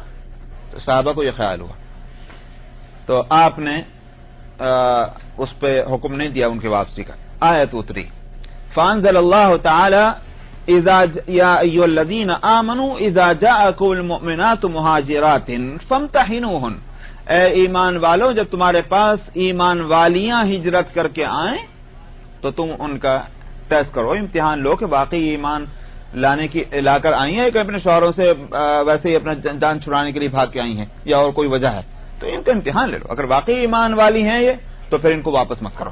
فلا ترجعوهن الى الكفار لا هن حل لهم ولا هم يحلون لهم, کیونکہ یہ عورتیں پھر جو ہیں مومنہ یہ اپنے مردوں کے لیے حلال نہیں ہیں, نہ وہ ان کے حلال ہیں نہ ان کے, تو ان کو واپس مت کرو. تو یہ آیت اتری. اب سوال یہ ہے کہ ایگریمنٹ کیا تھا جس کی وجہ سے صحابہ کو یہ خیال ہو رہا تھا؟ ایگریمنٹ میں لفظ تھا مرد کا, رجل کا, سمجھا؟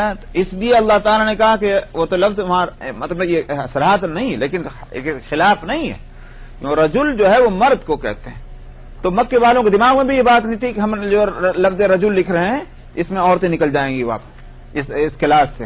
تو قانون کا تو یہ مسئلہ ہے, قانون میں لفظ جو ہے وہ بہت اہم ہوتی ہے. انہوں نے لفظ لکھا تھا رجل, تو یہ عورتیں اس میں نہیں آتی, اس لیے اللہ تعالیٰ نے حکم دے آیت اتاری عورتوں کو واپس نہ کیا جائے اگر عورتیں وہاں سے آ رہی ہیں مکے سے اور مومن بن. ہاں البتہ ان کا امتحان ضرور لے لو. فنہاہم اللہ تعالیٰ, تو اللہ تعالیٰ نے منع فرما دیا کہ ان عورتوں کو واپس کیا جائے اور حکم دیا صحابہ کو کہ ان کا مہر بھی واپس کیا جائے. کیوں مہر واپس کیا جائے؟ یعنی مثلا جن کی یہ بیویاں تھیں ان کے شوہر جو ہیں کافر ہیں, وہ مہر دے چکے ہیں, تو اب اس صورت میں یہ عورتیں جب ادھر آئیں گی اور یہاں مسلمان مرد ان سے شادی کریں تو مہر ہوگا نہیں ہوگا؟ تو یہ مہر کس کو ملے؟ یہ مہر ان کو آ جانا چاہیے. کن کو؟ ان کے شوہروں کو, اس لیے کہ یہ اسلام کی وجہ سے یہ ان کے نکاح سے نکلی ہے, تو لہذا ان کا حق ان کو مل جائے. یہ ہے تو حکم دیا کہ ان کے مہروں کو واپس دیا جائے. ثم رجع الى المدینہ, پھر آپ مدینہ منورہ کی طرف لوٹ گئے. تو ہوا کیا, ابھی آپ مدینہ پہنچے ہی تھے کہ ابو بصیر نام کا ایک شخص قریش میں سے, اور وہ مسلمان تھا, مسلمان ہو گیا تھا, وہ وہاں سے نکل پڑا. کہاں سے؟ مکے سے.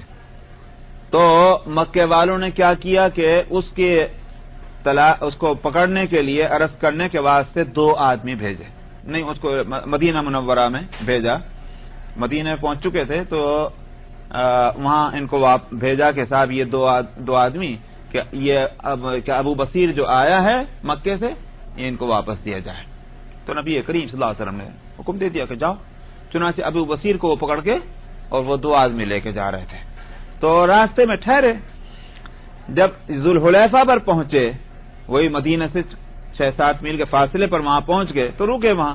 نزلوا یأکلون من تمر لهم, وہ اپنی کھجوریں نکال کے کھانے کے واسطے بیٹھے تینوں کے, وہ 2 آدمی. تو اس کو بھی بٹھا لیا, تو بھی کھا لے بھائی ہمارے ساتھ بیٹھ کے.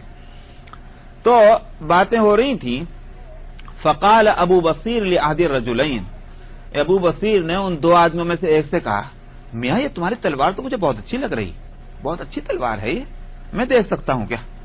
یہ ابو بصیر نے اس آدمی سے کہا.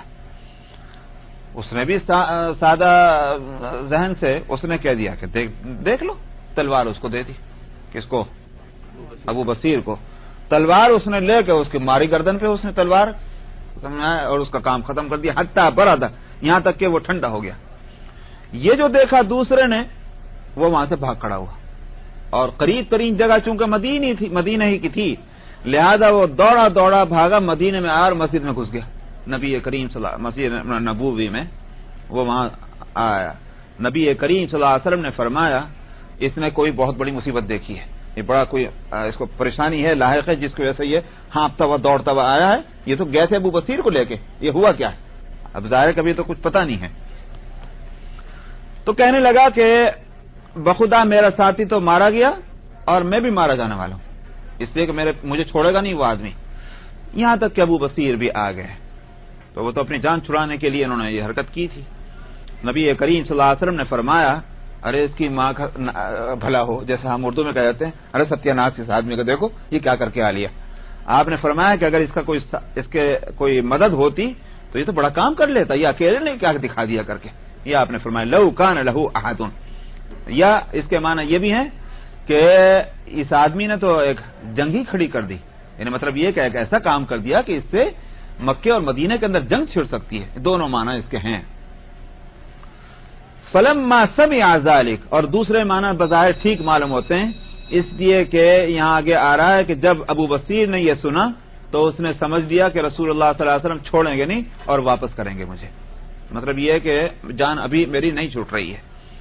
تو وہ وہاں سے نکلا خود ہی مدینے سے، اور وہاں سے نکل کر کے ایک جگہ ہے سمندر کے کنارے کچھ دور جا کر مدینہ سے کچھ دور آپ چلیں گے مکے کی طرف تو سمندر کا کنارہ آ جاتا ہے، جو ریڈ سی ہے وہ کنارے سے راستہ گزرتا ہے.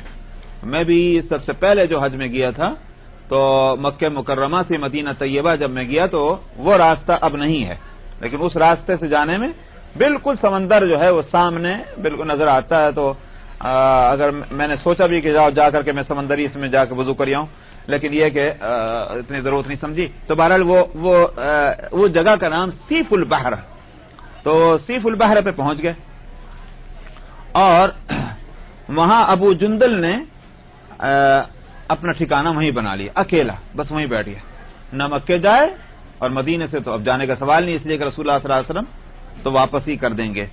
تو اب کیا ہوا کہ یہ بات کوئی معلوم ہو جاتی ہوگی لوگوں کو کہ اب جو بھی کوئی مسلمان ہو کر آتا تھا وہ سیدھا مدینے جانے کے بجائے ابو بصیر کے پاس آ کے ٹک جاتا، مکے سے چلا اور ابو بصیر کے پاس ٹھہر گئے.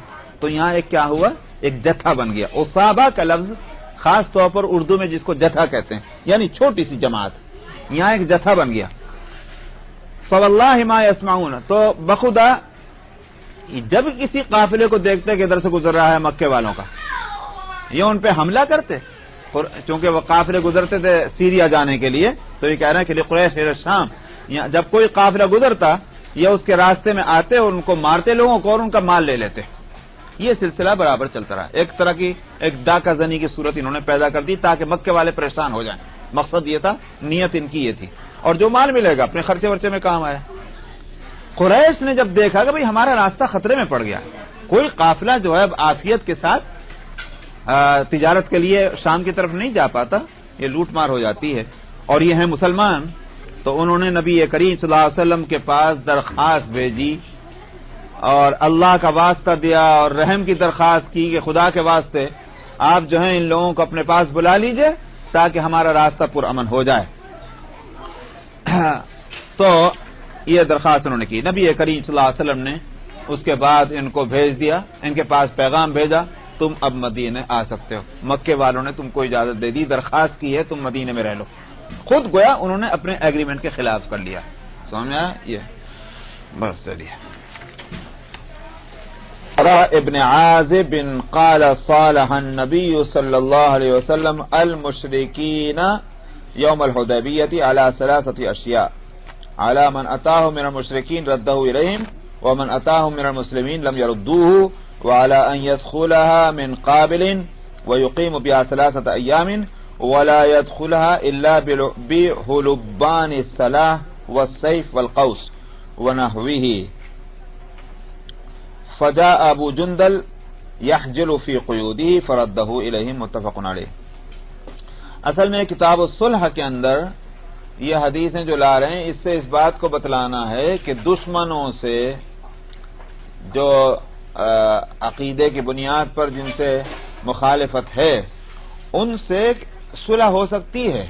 یہ بات کہ بھئی جب کفر اور اسلام کا مقابلہ ہے تو پھر مسلمانوں کو تو کفر کا خاتمہ کرنا چاہیے، مصالحت کی کوئی ضرورت نہیں. تو بظاہر یہ معلوم ہو سکتا ہے اس واسطے کتاب الصلح قائم کی کہ اگر ان دشمنوں سے جن سے اسلام اور کفر کا جھگڑا ہے اور جنگ جاری ہے، اگر مصالحت ہو ضرور کی جائے مصالحت، تو ایگریمنٹ، پیس ایگریمنٹ کر لیا جائے۔ نبی کریم صلی اللہ علیہ وسلم نے اہل مکہ سے مصالحت کی تھی، تو یہ مقصد ہے۔ بہرحال برا ابن عازب رضی اللہ عنہ سے روایت ہے، انہوں نے کہا کہ نبی کریم صلی اللہ علیہ وسلم نے حدیبیہ والے دن مشرکین سے 3 باتوں پر مصالحت کی تھی۔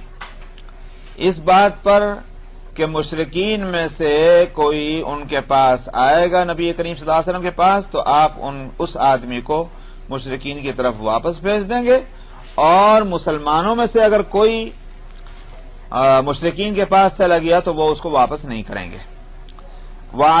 ایک تو کلاس یہ تھی، وعلی ان يدخلها، اور اس بات پر بھی مصالحت ہوئی تھی کہ نبی کریم صلی اللہ علیہ وسلم آئندہ سال مکے میں عمرے کے لیے آ سکیں گے، اور 3 دن آپ وہاں قیام فرمائیں گے، 3 دن سے زیادہ نہیں۔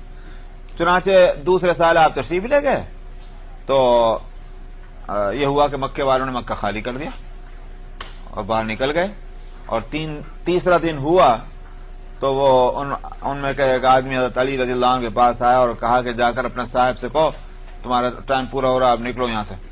تو نبی کریم صلی اللہ علیہ وسلم وہاں سے مکے سے باہر ہو گئے۔ تو یہ ایک کلاس یہ تھی کہ 3 دن قیام کریں گے اس میں مکہ مکرمہ میں، جیسے وہ اپنے گھروں کو چھوڑ کے چلے گئے تھے مکے کو، مکہ چھوڑ کر کے باہر چلے گئے، میدان میں خیمے میں لگا لیے تاکہ کسی طرح کا ٹکراؤ نہ ہو۔ یہ مقصد تھا مکے والوں کا کہ ہم نکل جائیں، یہ اپنا ان کو جو کچھ کرنا، چونکہ ایگریمنٹ ہوا ہے۔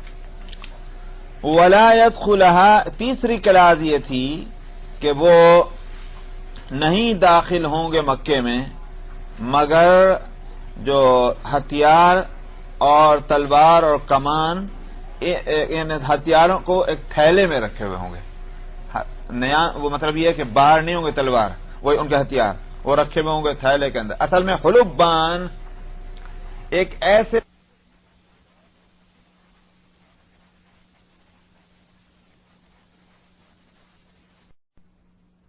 کو کہا جاتا تھا چمڑے کا کہ جس میں تلوار اور نیزہ یا اس طرح کی چیزیں رکھ کر کے اور اونٹ کے پچھلے حصے میں اسے لٹکا دیا کرتے تھے، بالکل پیچھے، تو اس طرح سے وہ ایک طرف کو ہوتا تھا، اور کوئی ایک ہتھیار وہ جیسے وہ ہمیشہ تلوار وغیرہ وہ تو ہر وقت رہتی تھی۔ تلوار جو ہے وہ تو ایسا جیسے کوئی لاٹھی لے کے چلنے والا، وہ اس مد میں اس کا شمار تھا، تو لہذا وہ تو رہتی تھی، لیکن باقی ہتھیار اس تھیلے میں رہتے تھے۔ تو یہ تھا کہ یہ اس میں رہیں گے اور تلوار اور یا کمان وغیرہ۔ تو یہ اس کا فجا ابو جندل جو ہیں، جو سہیل ابن عامر جو ریپریزنٹیٹیو تھے قریش کے، ان کا لڑکا، وہ آیا اسی وقت وہاں کہاں حدیبیہ میں، کہ اپنی بیڑیوں میں بندھا ہوا چل کر، یحجلو کا مطلب یمشی، چل کر آیا وہ وہاں، اور نبی کریم صلی اللہ علیہ وسلم نے وہ ابو جندل کو واپس کر دیا مشرکین کی طرف اس ایگریمنٹ کے مطابق۔ وعن انس ان قریشا صالحوا النبي صلی اللہ علیہ وسلم فاشترطوا على النبي صلی اللہ علیہ وسلم ان من جاءنا منكم لم نرده عليكم ومن جاءكم منا رددتموه علينا فقالوا يا رسول الله اتكتب هذا قال نعم انه من ذهب منا اليهم فابعده الله ومن جاءنا منهم سيجعل الله له فرجا ومخرجا۔ حضرت انس رضی اللہ عنہ سے روایت ہے انہوں نے کہ قریش نے نبی کریم صلی اللہ علیہ وسلم سے مصالحت کی اور انہوں نے آپ پر یہ شرط لگائی کہ ہمارے میں سے اگر ہمارے پاس تم میں سے کوئی آیا تو ہم اس کو واپس نہیں کریں گے، سائرن ہو رہا بھائی، اور جو تمہارے پاس ہم میں سے آیا تو تم اسے واپس کرو گے ہماری طرف۔ تو صحابہ نے عرض کیا یا رسول اللہ کیا آپ یہ لکھوائیں گے، اتکتبو، کیا آپ لکھیں گے یہاں؟ تو آپ نے فرمایا کہ ہاں۔ یعنی صحابہ کو یہ بات بڑی کھلی، یہ کوئی مصالحت ہے؟ بھئی مصالحت ہوتی ہے 2 گروپ میں برابری کی بنیاد پر، اس کا نام مصالحت ہے، لیکن یہاں تو یہ نا برابری ہے۔ تمہارا آدمی آئے گا تو واپس نہیں کریں گے، ہمارا آدمی جائے گا تو واپس کریں گے. یہ کیسی ہوئی مصالحت؟ تو اس لیے صحابہ کو سمجھ میں نہیں آیا. انہوں نے کہا کہ آپ لکھیں گے یا رسول اللہ؟ آپ نے فرمایا ہاں. تو خاص طور پر جیسے میں نے پچھلے ہفتے ہی بتایا تھا کہ حضرت عمر رضی اللہ عنہ تو بہت ہی چراغپا تھے اس پر، اور چہرے کا وہ رنگ بدلا ہوا اور سرخی چہرے پر غصے کی اور غم کی، اور نبی کریم صلی اللہ علیہ وسلم سے ابو بکر سے پھر آپ کے پاس آئے اور آپ سے بھی بات کی. تو آپ اور جس کا غم حضرت ابو عمر کو تا حیات رہا، اس لیے کہ حضرت عمر رضی اللہ عنہ کہتے ہیں کہ میں اسلام لانے کے بعد سے میرے دل میں کبھی اتنا بڑا کھٹکا نہیں پیدا ہوا جتنا اس روز ہوا تھا کہ آخر کیا وجہ ہے کہ ہم مسلمان ہیں، ہمارا مذہب حق پر ہے اور یہ مشرکین ہیں، تو پھر دبنے اس طرح کی مصالحت کا کیا مطلب؟ تو نبی کریم صلی اللہ علیہ وسلم نے، یہاں نام تو نہیں ہے لیکن جواب جو دیا تھا کتابوں میں بھی ہے، یہ جواب کیا تھا؟ آپ نے فرمایا کہ ہم میں سے کوئی ان کی طرف اگر گیا تو ہمارے کس کام کا ہو؟ فعبدہ اللہ، اللہ نے اس کو ہم سے دور کر دیا، تو کہیں کو تم اس کے پیچھے پھر رہا؟ ایک مسلمان ہونے کے بعد اگر مسلمانوں کو چھوڑ کے کافروں میں جا رہا ہے تو تمہیں کیا اس کا غم ہے؟ جانے دو اس کو، وہ تو خود ہی دور ہو رہا ہے. یہ آپ نے فرمایا. ہمارے مطلب کا ہے ہی نہیں وہ آدمی. اور رہ گیا یہ کہ اگر ہم ومن جاءنا منہم، ہم ان میں سے کوئی اگر ہماری طرف آیا تو بے شک اس کا جانا، ان کی طرف ہمارا واپس کرنا وہ ایک بھاری بات ہے، مگر یہ کہ امید یہ کہ اللہ اس کے لیے کوئی راستہ کھول دیں گے کہ وہ واپس آئے. بات کیا تھی اس کو میں سمجھا دوں، کیونکہ وہ آج سورت بھی تو انا فتحنا ہی ہے. بات اصل یہ ہے کہ اصل میں فائدے دو ہیں. ایک فائدہ ہوتا ہے انفرادی، دوسرا ہوتا ہے اجتماعی. ایک فائدہ ہوتا ہے ایک فرد کا، دوسرا فائدہ ہوتا ہے قوم کا. سمجھا؟ انڈیویجول اور کمیونٹی، دو لفظ آپ بول سکتے ہیں. سوال یہ ہے کہ پرائرٹی کس کو دی جائے، انڈیویجول کے فائدے کو یا کمیونٹی کے اور آل فائدے کو؟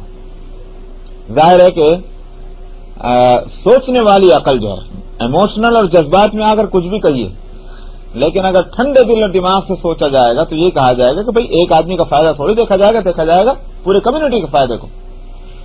یہی اصول ہے فقہ کا. اس سے فقہاء نے اس اصول سے بہت مسائل نکالے ہیں.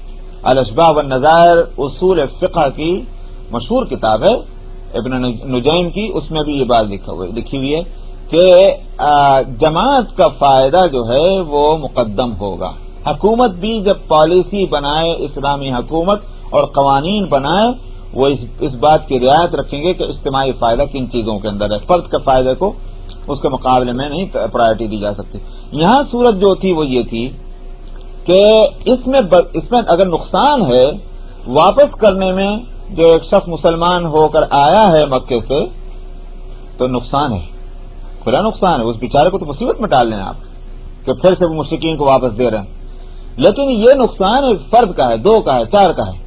لیکن پوری کمیونٹی جو مدینہ کی ہے مسلمانوں کی، ان کے واسطے کتنا بڑا فائدہ ہے. فائدہ وہ کیا تھا؟ فائدہ جو تھا وہ یہ تھا کہ دو فائدے ہیں. ایک تو ہے یہ فائدہ کہ اہل مکہ کے نزدیک اب تک جو انہوں نے شو کیا ہوا تھا اور جو انہوں نے یوں کہیے کہ جس طرح کا وہ ڈیل کر رہے تھے، وہ یہ کہ یہ مدینے والے کون ہیں؟ یہ بھگوڑے ہیں جو مکے سے چھوڑ کے بھاگے تھے. یہ باغی قسم کے لوگ ہیں. سمجھا نہیں؟ یہ گروپ ہے جنہوں نے بغاوت کی ہے، قوم سے نکل کر بھاگ گئے. یہی ہوا نا. اور انہوں نے جا کر مدینے میں اپنا ایک ٹھکانہ بنا لیا، ایک گروپ بنا لیا. اس کا مطلب کیا ہے؟ یہ ایک انلیگل موومنٹ ہے، یوں کہہ سکتے ہیں آپ. اہل مکہ والوں کے نزدیک انلیگل موومنٹ ہے یہ. اس وقت تک تو یہ تھا. لیکن جس سن 6 ہجری میں جو مصالحت ہو رہی ہے، ایگریمنٹ ہو رہی ہے، اس کے معنی کیا ہو گیا؟ جب ایگریمنٹ ہو رہی ہو تو کسی کو کوئی ریکگنائز کیے بغیر کیسے ایگریمنٹ ہوگا؟ تو اس کا مطلب کیا ہوا کہ لیگل پوزیشن ہو گئی مسلمانوں کی عرب میں. اب تک تو ان کے لحاظ سے لیگل تھی، مسلمانوں کے لحاظ سے کچھ بھی صحیح، بھائی اللہ کا کلمہ بلند کر رہے ہیں، یہ کر رہے ہیں، وہ کر رہے ہیں. لیکن عرب دشمنوں کے نزدیک کیا صورت تھی کہ انلیگل تھے، اب لیگل پوزیشن ہو گئی. نمبر 1. نمبر 2 کیا ہوا؟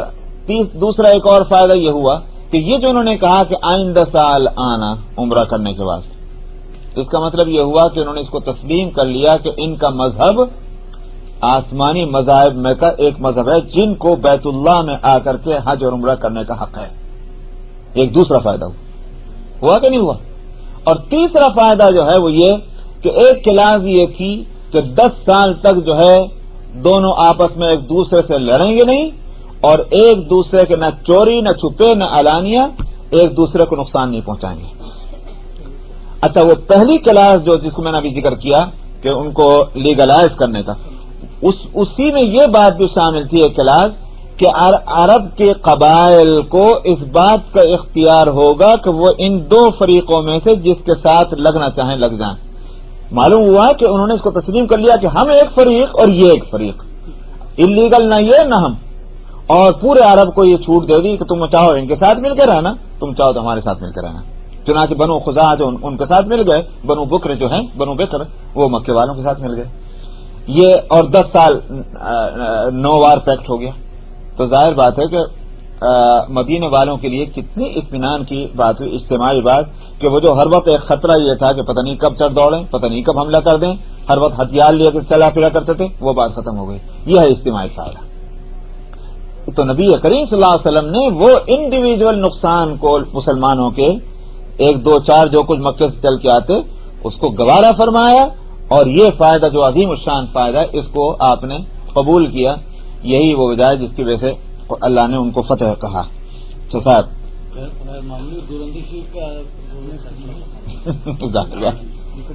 ہاں یہ تو ہے۔ تو ہاں وہ جب شروع کریں گے بتائیں گے۔ وعن عائشہ قالت فی بیعۃ النساء ان رسول اللہ صلی اللہ علیہ وسلم كان يمتحنهن بهذه الآية يا أيها النبي إذا جاءك المؤمنات يبايعنك فمن أقرت بهذا الشرط منهن قال لها قد بايعتك كلاما يكلمها به والله ما مست يده يد امرأة قط في المبايعة۔ عائشہ رضی اللہ عنہ کی روایت ہے، انہوں نے کہا عورتوں کی بیعت کے سلسلے میں یعنی کیا سبب پیش آیا تھا بیعت کرنے کا عورتوں کے، اور کیا طریقہ کار تھا بیعت کرنے کا نبی کریم صلی اللہ علیہ وسلم کے۔ ان دونوں باتوں میں عائشہ نے فرمایا کہ رسول اللہ صلی اللہ علیہ وسلم اس آیت کے مطابق ان کا امتحان لیا کرتے تھے عورتوں کا، یعنی مطلب دیکھتے تھے کہ یہ عورتیں کیسی ہیں مثلا۔ اور وہ آیت کیا تھی؟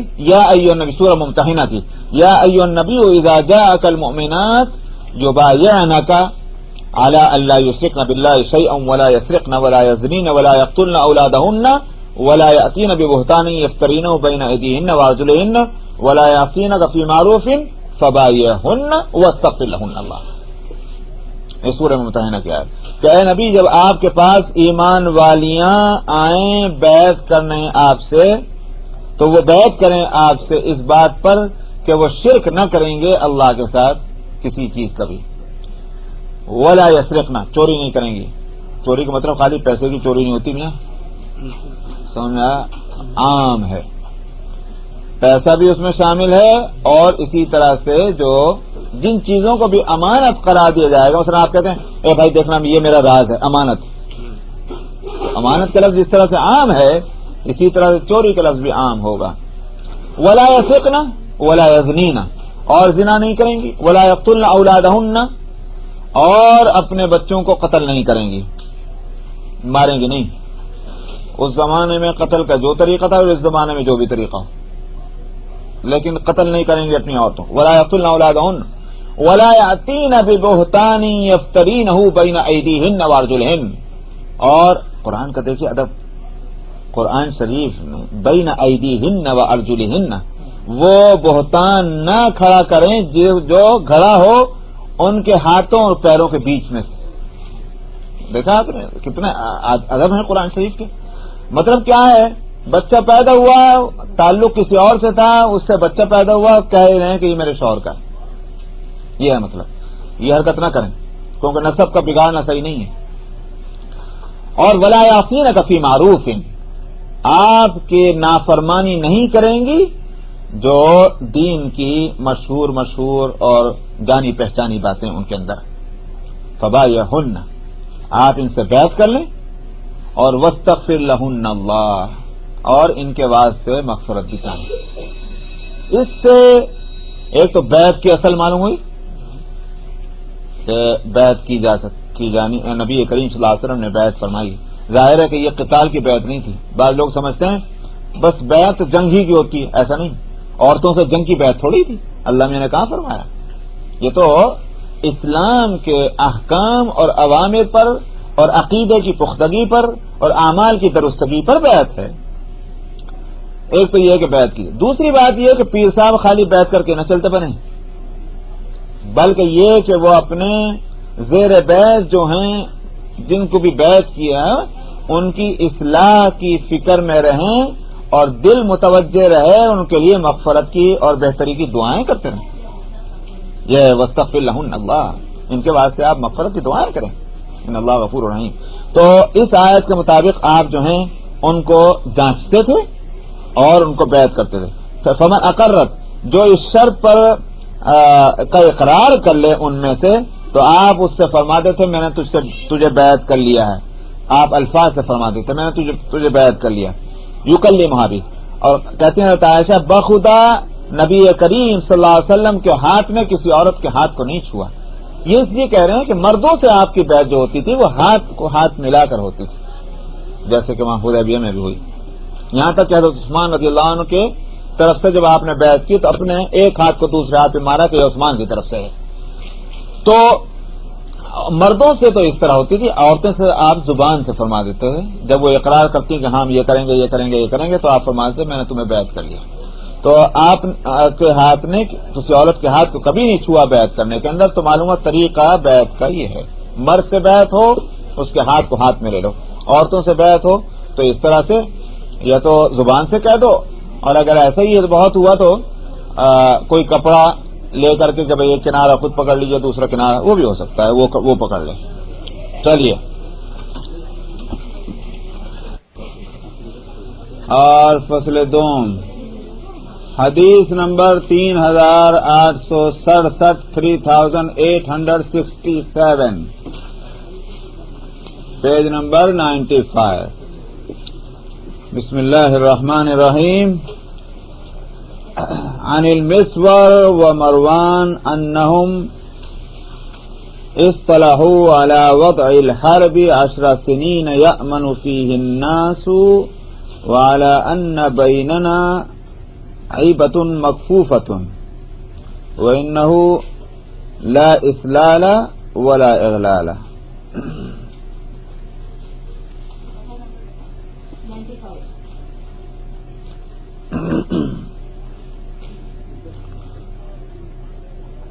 مسور اور مروان سے روایت ہے کہ مکے والوں نے جو صلح کی تھی وہ اس بات پر کہ 10 سال تک جنگ رکی رہے گی، 9 وار پیکٹ ہوا تھا وہ حدیبیہ میں، اور اس درمیان میں ان 10 سالوں کے اندر لوگ امن کے ساتھ رہیں گے، یعنی ایک دوسرے سے لڑیں گے نہیں، اور یہ بات بھی کہ ہمارے درمیان میں ایک ایسا معاملہ رہے گا کہ جس میں نہ دھوکہ پٹی نہیں ہوگی۔ بس یہ میرے خیال سے یہ لا اسرار ولا اغلال کا بہترین اردو میں ترجمہ یہ ہے، کوئی دھوکہ پٹی اس میں نہیں ہو۔ مطلب یہ ہے کہ یہ نہ ہو کہ اس معاہدے کے خلاف ورزی کوئی چوری چھپے لوپول اس میں سے نکال کر کے اور اس کو معاہدے کے خلاف کیا جائے۔ تو یہ تھا، تو یہ اس طرح کا معاہدہ 10 سال کے لیے ہوا تھا۔ وان صفوان ابن سلیم، اچھا پھر ہوا کیا کہ چونکہ پچھلے ہفتے میں نے بتلایا تھا کہ ایک کلاس یہ بھی تھی کہ عرب کے قبائل میں سے جو جدھر جانا چاہے وہ ادھر چلا جائے، تو اس لیے بنو بکر جو تھے وہ مکے والوں کے ساتھ ہو گئے اور بنو خزاعہ جو تھے وہ مدینے والوں کے ساتھ ہو گئے۔ تو اب اس کا مطلب اس معاہدے کے اندر یہ بھی تھا کہ جب جو اس کے ساتھ ہو جائیں گے تو وہ بھی اس معاہدے میں اسی فریق کے جو اس کے مطلب یہ ذمہ داریاں ہیں وہ اس پر بھی لاگو ہو جائیں گی. یہ تھا. اب ہوا یہ کہ دوسرے ہی سال بنو بکر نے بنو خزاعہ سے لڑائی کی، 1-2 آدمی مارے، اور مکے والوں نے بنو بکر کا اس معاملے میں ساتھ دیا، تو انہوں نے توڑ دیا خود ہی 1.5 سال کے بعد. تو نبی کریم صلی اللہ علیہ وسلم کو اس کا پتہ چل گیا، اور ادھر مکے والوں کو بھی معلوم ہو گیا کہ ہماری بات چھپی تو نہیں رہے گی. اس واسطے انہوں نے ابو سفیان کو بھیجا، جو ابھی تک مسلمان نہیں ہوئے تھے، کہ جا کر کے رسول اللہ صلی اللہ علیہ وسلم کو راضی کریں اس بات کے لیے کہ کوئی اس پر کوئی ایکشن نہ لیں، اس کو درگزر کر دیں. تو مدینے میں آئے، کسی نے ان سے بات ہی نہیں کی. نبی کریم صلی اللہ علیہ وسلم کی خدمت میں بھی آئے، آپ نے بھی کوئی بات نہیں کی. تو بات نہ کرنے کا مطلب وہ سمجھ گئے کہ جب کوئی بات ہی نہیں کر رہا ہے. حالانکہ وہ یہاں تک بھی ہوا کہ اپنی صاحب ان کی بیٹی جو تھی ہیں ام المؤمنین ام حبیبہ رضی اللہ عنہ، ان کے پاس بھی گئے. تو ہر جگہ انہوں نے اس بات کو محسوس کیا کہ کوئی ان کو گھاس نہیں ڈالا. تو اس لیے کہ نبی کریم صلی اللہ علیہ وسلم نے مصیبت یہ سوچ لیا ہوگا کہ جب انہوں نے عہد کی خلاف ورزی کی ہے تو پھر اب اس صورت میں بار بار ایسے لوگوں سے کیا عہد کرنا، اب نمٹیں گے جو ہوگا. اس لیے آپ نے کوئی بات نہیں کی. تو چنانچہ پھر فتح مکہ ہوا. وعن صفوان ابن سلیم عن عدة من ابناء اصحاب رسول الله صلى الله عليه وسلم عن آبائهم عن رسول الله صلى الله عليه وسلم قال الا من ظلم معاهدا او انتقصه او كلفه فوق طاقته او اخذ منه شيئا بغير طيب نفس فانا حجيجه يوم القيامة. صفوان ابن سلیم متعدد اولاد صحابہ رضی اللہ عنہم کی جو ان کی اولاد سے روایت کرتے ہیں، اور وہ اپنے آبا سے، تو اس لحاظ سے اگرچہ نام نہیں ہے لیکن یہ روایت اس زمانے میں اس کے معنی یہ ہو گئے کہ ایک تواتر کے درجے میں ہے کہ مختلف لوگ نقل کر رہے ہیں، اور وہ رسول اللہ صلی اللہ علیہ وسلم سے نقل کرتے ہیں. آپ نے فرمایا سن لو اس بات کو، جس نے کسی اس شخص کے ساتھ ظلم کیا جس سے معاہدہ اور ایگریمنٹ ہوا، یا اس کے حق میں کوئی نقصان پہنچایا، یعنی اس کے حق میں کمی کی، یا اس کی طاقت سے کہیں زیادہ اس کو تکلیف پہنچائی. ظاہر ہے کہ یہ سب ذمی جو ہیں وہ سب اس میں آ جائیں گے، اس لیے کہ معاہدہ ان سے ہے، ذمیوں سے. یا اس سے کوئی چیز اس کی رضامندی اور خوشی کے بغیر ان سے لی گئی، تو فرمایا کہ میں اس کا مد مقابل ہوں گا قیامت کے دن. حجیج ہوں یعنی مطلب اس آدمی کا جو لے گا، اور حجیج ہوں کو یوں بھی کہیں گے کہ میں اس کا جس کا یہ حق لیا گیا، جس پر زیادتی ہو رہی، میں اس کی طرف سے لڑنے والا ہوں گا. حجیج حجت کا اسم فاعل بنے گا کہ میں ہوں گا اس کی طرف سے مقدمہ لڑنے والا. اس کا مطلب کیا ہوا؟ جس کا حق مارا گیا اس کے وکیل کون ہو جائیں گے؟ نبی کریم صلی اللہ علیہ وسلم، اس شخص کے مقابلے میں جس نے کوئی ایسی حرکت کی. تو ذمی اور معاہد جو ہیں ان کے حقوق کی رعایت ہونی چاہیے. وعن امیمہ بنت رقیقہ قالت بايعت النبي صلى الله عليه وسلم في نسوة فقال لنا فيما استطعتن واتقتن قلت الله ورسوله ارحم بنا منا بانفسنا قلت يا رسول الله بايعنا يعني صافحنا قال انما قولي لمئة امرأة كقولي لامرأة واحدة. امیمہ بنت رقیقہ رضی اللہ عنہا سے روایت ہے، یہ جو تھیں یہ بھانجی ہیں حضرت خدیجہ رضی اللہ عنہا کی. تو وہ روایت کرتی ہیں کہ میں نے نبی کریم صلی اللہ علیہ وسلم سے کچھ عورتوں کے ساتھ مل کر کے بیعت کی. کچھ عورتیں پہنچی آپ کی خدمت میں بیعت کے لیے، تو میں بھی تھی اس میں. تو وہ جو آیت گزر چکی کہ آپ ان سے بیعت کریں، تو بیعت کریں کہ بھائی تم جو ہے یہ نہ کرو گی، یہ نہ کرو گی، یہ نہ کرو گی، یہ کرو گی، یہ کرو گی، یہ کرو گی، جو ہوتا ہے بیعت میں، اور اللہ تعالیٰ نے اس کی ہدایت دی. اس کے بعد آخر میں فرمایا جتنی کہ تم میں طاقت ہے اتنا کرو، جتنے میں تم میں طاقت ہے، یہ آپ نے فرمایا آخر میں. تو یہ سن کر کے میں نے یہ کہا اللہ اور اس کے رسول ہمارے معاملے میں ہم سے خود زیادہ مہربان ہیں. یعنی مطلب یہ کہ ہماری کمزوریوں کی رعایت کرتے ہوئے کہا جا رہا کہ جیسے قرآن شریف میں فاتقوا اللہ ما استطعتم، اللہ سے ڈرتے رہو معاملات میں اپنی طاقت بھر. تو مطلب یہ ہے کہ ظاہر ہے کہ انسان اپنی جتنی اس میں صلاحیت ہے، جتنی طاقت ہے، اتنا ہی تو کام کر سکتا ہے. اسی بات کو آپ نے فرمایا تھا کہ جتنی تم میں طاقت ہے اتنا تم کو یہ کام کرنا ہوگا، جتنی تم میں طاقت ہے اتنا تم کو ان باتوں سے بچنا ہوگا. تو یہ جو آپ فرما رہے تھے تو یہ کہتے کہ میں نے یہ کہا کہ اللہ اور رسول ہمارے معاملے میں ہم سے بھی زیادہ مہربان ہیں. اور اس کے بعد میں نے کہا یا رسول اللہ ہم سے بیعت فرما لیجئے، یعنی مطلب یہ کہ ہم کو موقع دیجئے کہ ہم بھی ہاتھ میں ہاتھ ملا لیں، مسافہ کر لیں آپ سے. تو اب جب مسافہ ہوگا تو ہر ایک کا الگ الگ ہوگا. تو اس پر آپ نے فرمایا میرا کہنا 100 عورتوں کے لیے ایسا ہی ہے جیسے میرا کہنا ایک عورت کے واسطے. اس واسطے جب میں نے سب کو ایک بات کہہ کر بیعت کر لی وہ کافی ہے، الگ الگ کسی کو بیعت کرنے کی ضرورت نہیں. یہاں بات کو آپ نے تھوڑا سا یوں بھی کہہ دیا کہ میں مسافہ نہیں کرتا تو دل ٹوٹے گا. ظاہر ہے کہ پیغمبر سے مسافے کے لیے وہ اس لیے خواہش مند تھی کہ برکت ہوگی، مگر آپ کی عادت نہیں تھی. تو آپ نے فرمایا کہ ضرورت نہیں اس کی، کیونکہ میں جب بات کہہ رہا ہوں وہ 100 عورتوں کے لیے ہو یا ایک کے لیے ہو یا برابر ہے. تو الفصل الثالث عن البراء بن عازب قال اعتمر رسول الله صلى الله عليه وسلم في ذي القعدة فأبى أهل مكة أن يدعوه يدخل مكة حتى قاضاهم على أن يدخل يعني من العام المقبل يقيم بها 3 أيام. فلما كتبوا الكتاب كتبوا هذا ما قاضى عليه محمد رسول الله قالوا لا نقر بها فلو نعلم أنك رسول الله ما منعناك ولكن أنت محمد بن عبد الله. فقال أنا رسول الله وأنا محمد بن عبد الله. ثم قال لعلي بن أبي طالب امحو رسول الله. قال لا والله لا أمحوك أبدا. فأخذ رسول الله صلى الله عليه وسلم وليس يحسن يكتب فكتب هذا ما قضى عليه محمد بن عبد الله لا يدخل مكة بالسلاح إلا السيف في القراب وأن لا يخرج من أهلها بأحد إن أراد أن يتبعه وأن لا يمنع من أصحابه أحدا إن أراد أن يقيم بها. فلما دخلها ومضى الأجل أتوا عليا فقالوا قل لصاحبك اخرج عنا قد مضى الأجل فخرج النبي صلی اللہ علیہ وسلم. براء ابن عازب سے روایت ہے رضی اللہ عنہ، انہوں نے کہا کہ رسول اللہ صلی اللہ علیہ وسلم عمرے کے لیے تشریف لے گئے ذی قعدہ کے مہینے میں. یہ جو حدیبیہ کا واقعہ پیش آیا تو آپ نے سفر ذی قعدہ کے مہینے میں کیا تھا. تو اہل مکہ نے منع کر دیا اس بات سے کہ وہ آپ کو چھوڑ دیا جائے اور آپ مکے میں داخل ہوں، اس سے روک دیا. یہاں تک کہ پھر آپ سے مصالحت ہوئی اس بات پر کہ آئندہ سال نبی کریم صلی اللہ علیہ وسلم عمرے کے لیے آئیں اور 3 دن مکے میں قیام کریں. جب یہ معاہدہ لکھا تو انہوں نے اس پہ یہ بات بھی لکھی کہ ھذا ما قضى علیہ محمد رسول اللہ. یہ وہ ہے کہ یہ وہ معاہدہ ہے، وہ صلح ہے، مصالحت کہ جو محمد رسول اللہ کر رہے ہیں.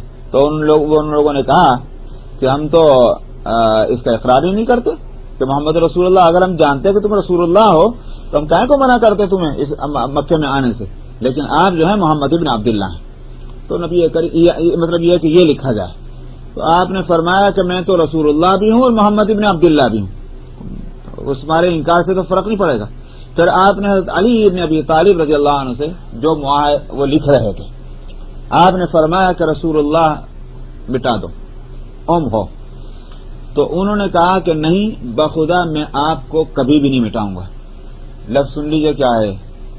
انہوں نے کہا تھا کہ رسول اللہ کو مٹا دو، آپ بھی یہ فرما رہے ہیں، اور انہوں نے کہا میں آپ کو نہیں مٹاؤں گا. تو اس کا مطلب کیا ہوا کہ حضرت علی رضی اللہ عنہ کا ادب دیکھیے. ان کا ادب یہ ہے کہ انہوں نے اسم اور مسمى دونوں کو ایک کر دیا. سمجھ رہے فرق؟ نام آپ کا ہے محمد رسول اللہ، تو وہ آپ کی ذات کو اور آپ کے نام کو ایک کر رہے ہیں، تو آپ کی ذات کو کون مٹانے کو تیار ہوگا؟ سمجھا؟ اس واسطے آپ نے کہا کہ میں آپ کو نہیں مٹا سکتا. اس طرح سے گویا حکم کی خلاف ورزی بھی نہیں ہوئی اور ادب بھی باقی رہا، کیونکہ وہ آپ فرما رہے ہیں کہ محمد رسول اللہ کو مٹا. آپ یوں بھی نہیں فرما رہے کہ اس میں لفظ جو لکھا ہوا ہے محمد رسول اللہ اس لفظ کو مٹا. وہ کہتے ہیں محمد رسول، آپ نے فرمایا محمد رسول اللہ کو مٹا دو، اسی لیے کہا میں آپ کو نہیں مٹا سکتا. یہ ہے ادب. تو آپ نے پھر اس کے بعد کیا کیا؟ نبی کریم صلی اللہ علیہ وسلم نے لیا قلم، اور آپ اچھی طرح لکھتے نہیں تھے.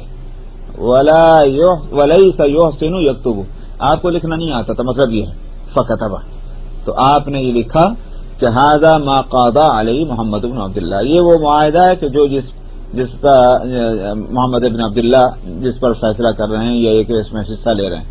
یہاں ایک مسئلہ یہ ہوتا ہے کہ نبی کریم صلی اللہ علیہ وسلم کے بارے میں تو یہ بات ہے کہ آپ امی تھے، اور یہاں ہے کہ آپ نے لکھا، تو یہ کیا بات ہوئی؟ اس لیے اس سلسلے میں علماء میں جو ہے بحث چل رہی ہے۔ بعض نے یہ کہا کہ آپ نے لکھا کا مطلب یہ ہوا کہ حضرت علی رضی اللہ، وہ کاٹ تو دیا آپ نے خود سے، مگر حضرت علی کو کہا کہ اب لکھو تم، انہوں نے پھر اس کے بعد لکھ دیا۔ تو فکتبہ کا مطلب امر علی بالکتابہ، حکم دیا لکھنے کا، ایک تو مطلب یہ لیا گیا، مگر چونکہ وہ آپ کی طرف سے لکھا جا رہا تھا تو آپ کا لکھنا شمار کیا گیا۔ دوسرا یہ کہ نبی کریم صلی اللہ علیہ وسلم کو بطور معجزے کے اس وقت لکھنا اللہ کی طرف سے سکھلا دیا گیا، تو آپ نے اس وقت لکھا۔ یہ ایسا ہی ہے جیسے آپ کے خاطر فتح مکہ والے دن چند گھنٹوں کے واسطے مکہ مکرمہ کی وہ حرمت اٹھا لی گئی کہ جس میں قتل و قتال ممنوع تھا، تو چند گھنٹوں کے واسطے وہ رکھا گیا کہ جب تک مکے پر قبضہ نہ ہو، اگر ضرورت پیش آ جائے تو جنگ بھی ہو، تو چند گھنٹوں کے واسطے یہ مسئلہ ہے موجود۔ تو جس طرح سے آپ کی خصوصیت وہ تھی، اسی طرح یہ آپ کی خصوصیت ہے کہ اتنی دیر کے واسطے اللہ کی طرف سے آپ کو اس لکھنے کا علم سکھا دیا گیا۔ بعض حضرات یہ کہتے ہیں کہ بھئی یہ اصل میں لکھنے اور پڑھنے کی بات ہے ہی نہیں، آپ امی بھی تھے، لیکن ایک امی جو ہے کم سے کم اپنا نام تو لکھیے لے، تو اس کو لکھا پڑھانے کوئی نہیں کہا کرتا، صرف اپنا نام اگر کوئی لکھ لے۔ اس حد تک نبی کریم صلی اللہ علیہ وسلم نے لکھ لیا، تو نہ امی ہونے کے خلاف ہوا اور نہ یہ کہ آپ لکھنا پڑھنا جانتے ہیں، کیونکہ اس میں وَلَيْسَ يُحْسِنُ يَكْتُبُ کا لفظ ہے، اچھی طرح لکھنا نہیں آتا تھا۔ اب اچھی طرح لکھنا نہیں آتا کا مطلب یہ ہے کہ اپنا نام تو لکھ ہی سکتا ہے آدمی۔ تو یہ تین ہیں باتیں جو علماء نے یہاں اس موقع پر کہی ہیں۔ اور یہ کہ نبی کریم صلی اللہ علیہ وسلم، اس میں معاہدے میں یہ لکھا گیا کہ آپ مکے میں نہیں داخل ہوں گے ہتھیار لے کر، سوائے تلوار کے، وہ بھی جو جھولے میں ہوگی، اور ان مکے والوں میں سے کوئی بھی کسی آدمی کو بھی لے کر نہیں جائیں گے اگر وہ آدمی آپ کے ساتھ چلنا بھی چاہے، اور اپنے صحابہ میں سے کسی کو روکیں گے نہیں اگر وہ مکے میں قیام کرنا چاہے۔ تو نبی کریم صلی اللہ علیہ وسلم آئندہ سال جب تشریف لائے عمرے کے لیے معاہدے کے مطابق، تو جب وہاں قیام کیا مکہ مکرمہ میں، جب وہ مدت پوری ہوئی تیسرا دن، تو وہ مکے والے حضرت علی کے پاس آئے اور انہوں نے کہا کہ اپنے ساتھی سے کہو کہ اب ہمارے یہاں سے نکل جائیں، اس واسطے کہ اب مدت پوری ہو چکی ہے۔ تو نبی کریم صلی اللہ علیہ وسلم مکے سے تیسرے دن نکل پڑے۔ چلیے 96 اور پیج نمبر 96 ہے، اور نیا باب ہے باب اخراج الیہود۔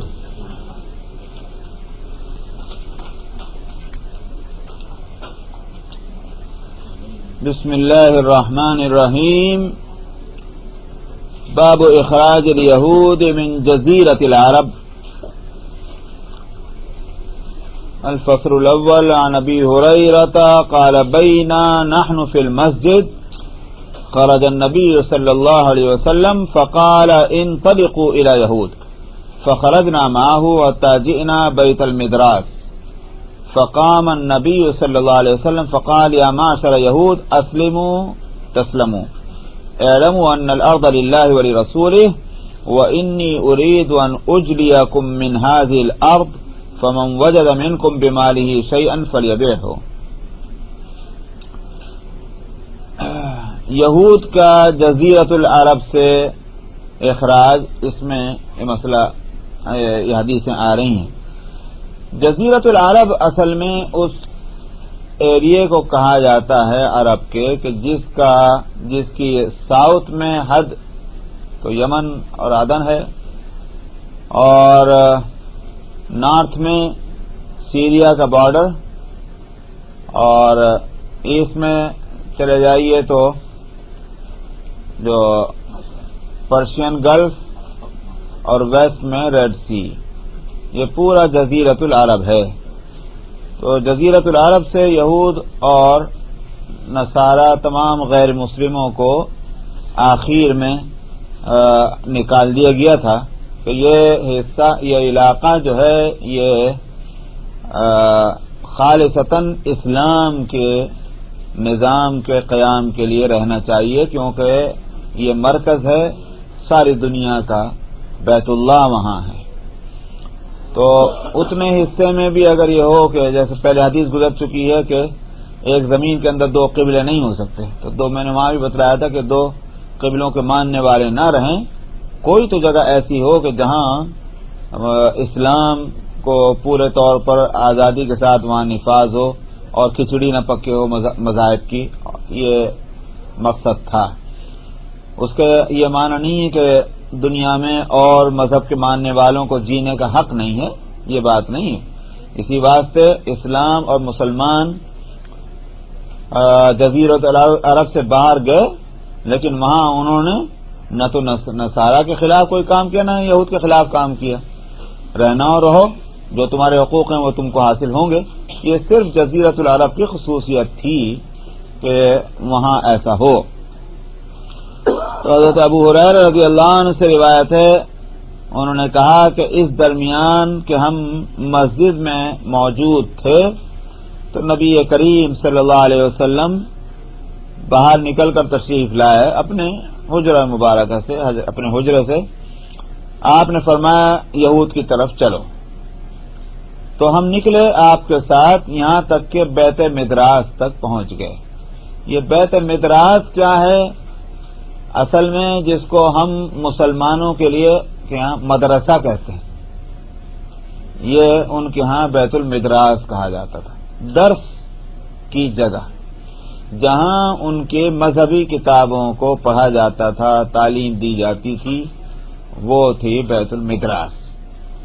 تو وہاں تک ہم پہنچ گئے اور نبی کریم صلی اللہ علیہ وسلم وہاں کھڑے ہوئے اور آپ نے فرمایا، اے یہود کی جماعت، اسلام لے آؤ تو تم کو بھی سلامتی اور حفاظت مل جائے گی، محفوظ جاؤ، اس لیے کہ مسلمان ہو جانے کے بعد تو پھر جو ایک مسلمان کا حق ہے وہی دوسرے کا ہے۔ اور اب اس بات کو تم جان لو کہ زمین جو ہے الارض سے مراد وہی خطہ زمین کا جو ہے جزیرۃ العرب، زمین اللہ اور اس کے رسول کی ہے۔ مطلب کیا ہوا؟ اللہ کی زمین تو ساری ہے، لیکن یہ علاقہ جو ہے یہ خاص طور پر یہاں اللہ اور اس کے رسول کے کہنے کے معنی یہ ہے کہ جو رسول جو دین لے کر آئے ہیں اس دین کے واسطے یہ علاقہ۔ اور میں نے یہ ارادہ کیا ہے کہ میں تم کو اس زمین سے نکالوں، سو تم میں جس شخص کے پاس کوئی مال والی چیز ہے اس کو چاہیے کہ وہ بیچ دے۔ پیسہ چاہیے تم کو، تمہارے پاس کوئی سامان ہے، بیچ دو تاکہ لوگ خرید لیں اور تمہیں یہاں سے جانے میں پریشانی نہ ہو۔ بھائی سامان ہے تو سامان کو کہاں اٹھا کریں گے، پیسے کی ضرورت ہے لے کے جا، تو تم اپنا سامان یہاں بیچ دو، مسلمان خرید لیں گے۔ ایک سہولت آپ نے ان کو دی کہ نکلو سہولت کے ساتھ جاؤ، ہم تم کو یہ سہولت دے رہے ہیں۔ یہ کن یہود کا واقعہ ہے؟ تو چونکہ حضرت ابو ہریرہ رضی اللہ عنہ اس کے راوی ہیں اس روایت کے، اور کہتے ہیں ہم آپ کے ساتھ چلے، تو اس کے معنی یہ ہو گیا کہ یہ قصہ سن 7 ہجری کے بعد کا ہے، کیونکہ اور یہ نہ یہود بنو نذیر کا قصہ ہے اور نہ بنو قریظہ کا ہے، کیونکہ بنو نذیر کا قصہ سن 4 میں پیش آ چکا، ان کو وہاں سے نکال دیا گیا، سورہ الحشر نازل ہوئی۔ بنو قریظہ کا قصہ سن 5 میں پیش آیا جب غزوہ خندق ہوا، اس کے بعد آپ نے بنو قریظہ کی خیانت اور جو ان کی سرکشی تھی اس کی سزا ان کو دی، اور جو ہوا بنو قینقاع جو ہے وہ اس درمیان میں ان کو بھی نکاح ہو چکا تھا۔ تو اب اس کے معنی یہ ہو گیا کہ یہ سن 7 کے بعد کا قصہ ہونا ہے، اور یہ اس بات سے سن 7 کے بعد کی بات بتائی جا رہی کہ ابو ہریرہ رضی اللہ عنہ سن 7 ہجری میں مسلمان ہوئے۔ تو جب ابو ہریرہ یہ کہہ رہے ہیں کہ ہم آپ کے ساتھ تھے، تو اس کے معنی یہ ہوئے کہ وہ مسلمان ہو چکے تھے۔ تو یہ نہ تو بنو نذیر کا قصہ ہوا، نہ بنو قریظہ کا، نہ بنو قینقاع کا، ایسا معلوم ہوتا ہے کہ ان قبیلوں کے نکل جانے کے بعد مختلف قبائل کے کچھ تھوڑے بہت یہود رہ گئے تھے مدینے میں.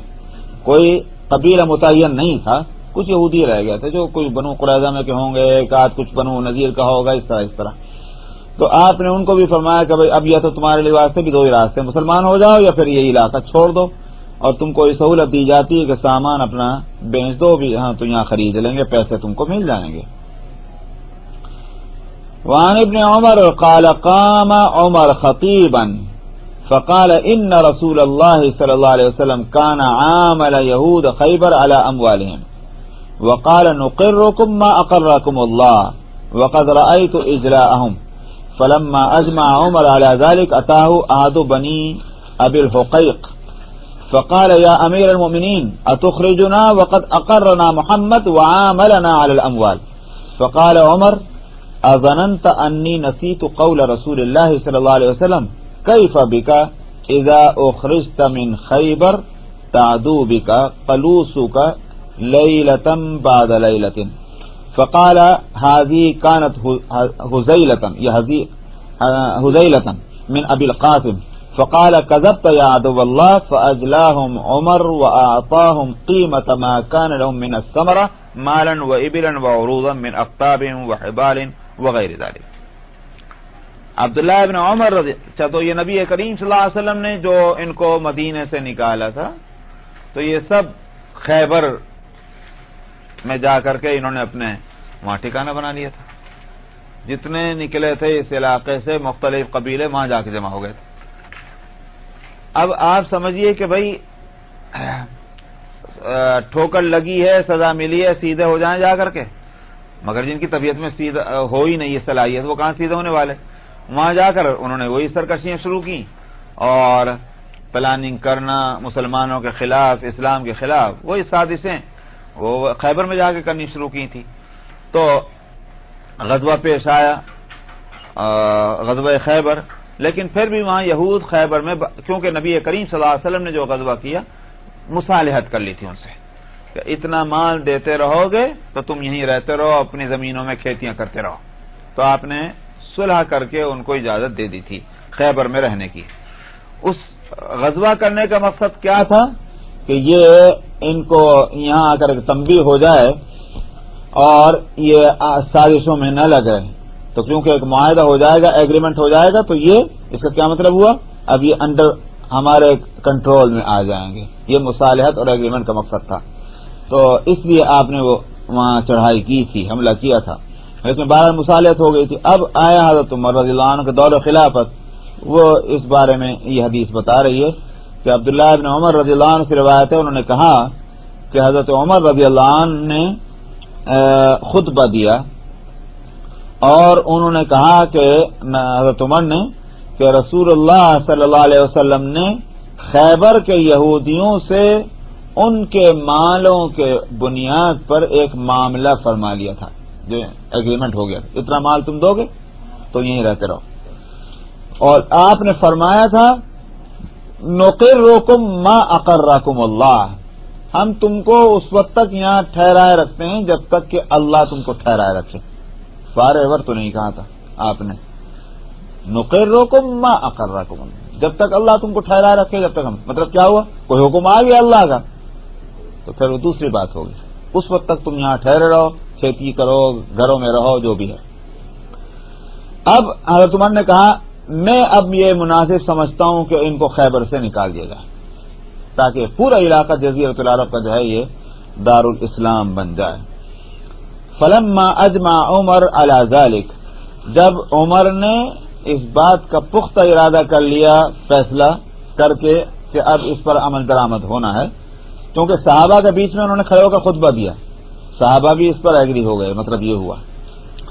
تو بنو ابی الحقیق یہ قبیلہ تھا ایک یہود کا، ان میں کا ایک شخص آیا حضرت عمر کے پاس اور کہا امیر المومنین آپ ہم کو نکالتے ہیں، حالانکہ محمد نے صلی اللہ علیہ وسلم ہم کو یہاں ٹھہرایا تھا اور ہمارے ساتھ مال کے بنیاد پر ایک معاملہ کیا تھا کہ ہم اتنا جزیہ دیتے رہیں گے جب ایک معاملہ ہو گیا تو آپ ہم کو کیوں نکالتے ہیں؟ تو کیا اس کا مطلب کیا ہوا؟ بتانے کا حاصل اس کا یہ تھا کہ آپ رسول اللہ کے فیصلے کے خلاف جا رہے ہیں، تو یا آپ ایسا کیوں کر رہے ہیں؟ تو یہ اس نے یہ بات کہی.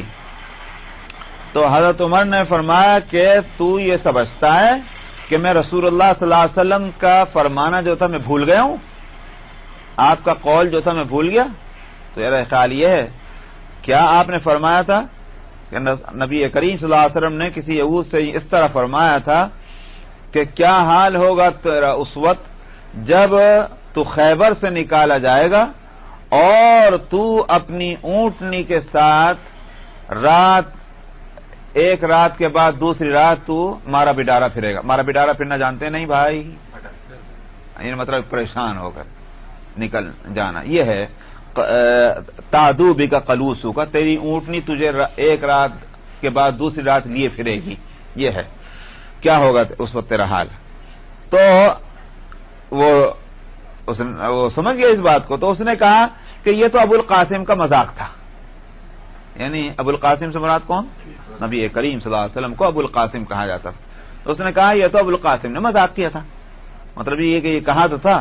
جب حضرت عمر نے پکڑ لی بات کو کہ جو آپ نے جو فرمایا تھا اس کو نقل کر دیا تو اب کہتا ہے مذاق تھا وہ. تو حضرت عمر رضی اللہ عنہ نے کہا ارے خدا کے دشمن تو جھوٹ بولتا ہے. یہ مطلب کیا ہوا کہ نبی کریم صلی اللہ علیہ وسلم کی عادت تھی نہیں کہ اتنی ایسی اہم بات آپ مذاق کر رہے ہو، اور یہود ہو یا مسلمان ہو، لیکن نبی جب کوئی بات کہہ رہے ہیں اور خبر دے رہے ہیں مستقبل کی تو وہ مذاق تھوڑی ہو سکتا ہے. تو اس لیے انہوں نے کہا کہ تو جھوٹ بولتا ہے اللہ کے دشمن. تو حضرت عمر نے ان کو وہاں سے خیبر سے نکالا اور ان کے جو کچھ مال تھے، باغات، اونٹ، سامان اور اونٹوں کے پالان، یہاں تک کہ ان کی رسیاں جو ہوتی ہیں اونٹوں کی، ان سب کی قیمتیں ادا کی حضرت عمر رضی اللہ عنہ. یہ لو اور اب یہ علاقہ تم چھوڑ دو تاکہ وہ ان کو مالی نقصان نہ ہو اور یہ علاقہ خالصتاً مسلمانوں کا ہو جائے. اس کے معنی یہ ہے کہ نبی کریم صلی اللہ علیہ وسلم جس ترتیب اور تدریج کے ساتھ علاقے کو خالی کرتے جا رہے تھے تو اس کا یہ تقاضا حضرت عمر نے اس وقت سمجھا کہ یہ ہو جانا چاہیے. تجھ کو خیبر سے نکال دیا نا تو عمر کو نہیں تب تجھ کو خیبر سے نکال اس کسی یہودی سے آپ نے کہا تھا یہ اتخرجنا، یہ آپ کا مقولہ ہے. نہیں کہا کئی کبھی کا اذا اخرجتا، یہ آپ کا قول نقل کر رہے ہیں تمہر کہ میں کیا تو سمجھتا ہے کہ میں آپ کا یہ فرمانا بھول گیا ہوں؟ کیا فرمایا تھا؟ یہ فرمایا تھا کیا ہوگا تیرا حال اس وقت کہ جس وقت تو خیبر سے نکالا جائے گا، یعنی کسی یہود سے آپ نے فرمایا تھا. وعن ابن عباس ان رسول اللہ صلی اللہ علیہ وسلم اوصى بثلاثة قال اخرج المشركين من جزيرة العرب واجيزوا الوفد بنحو ما كنت اجيزهم. قال ابن عباس وسكت عن الثالثة او قال فانسيتها.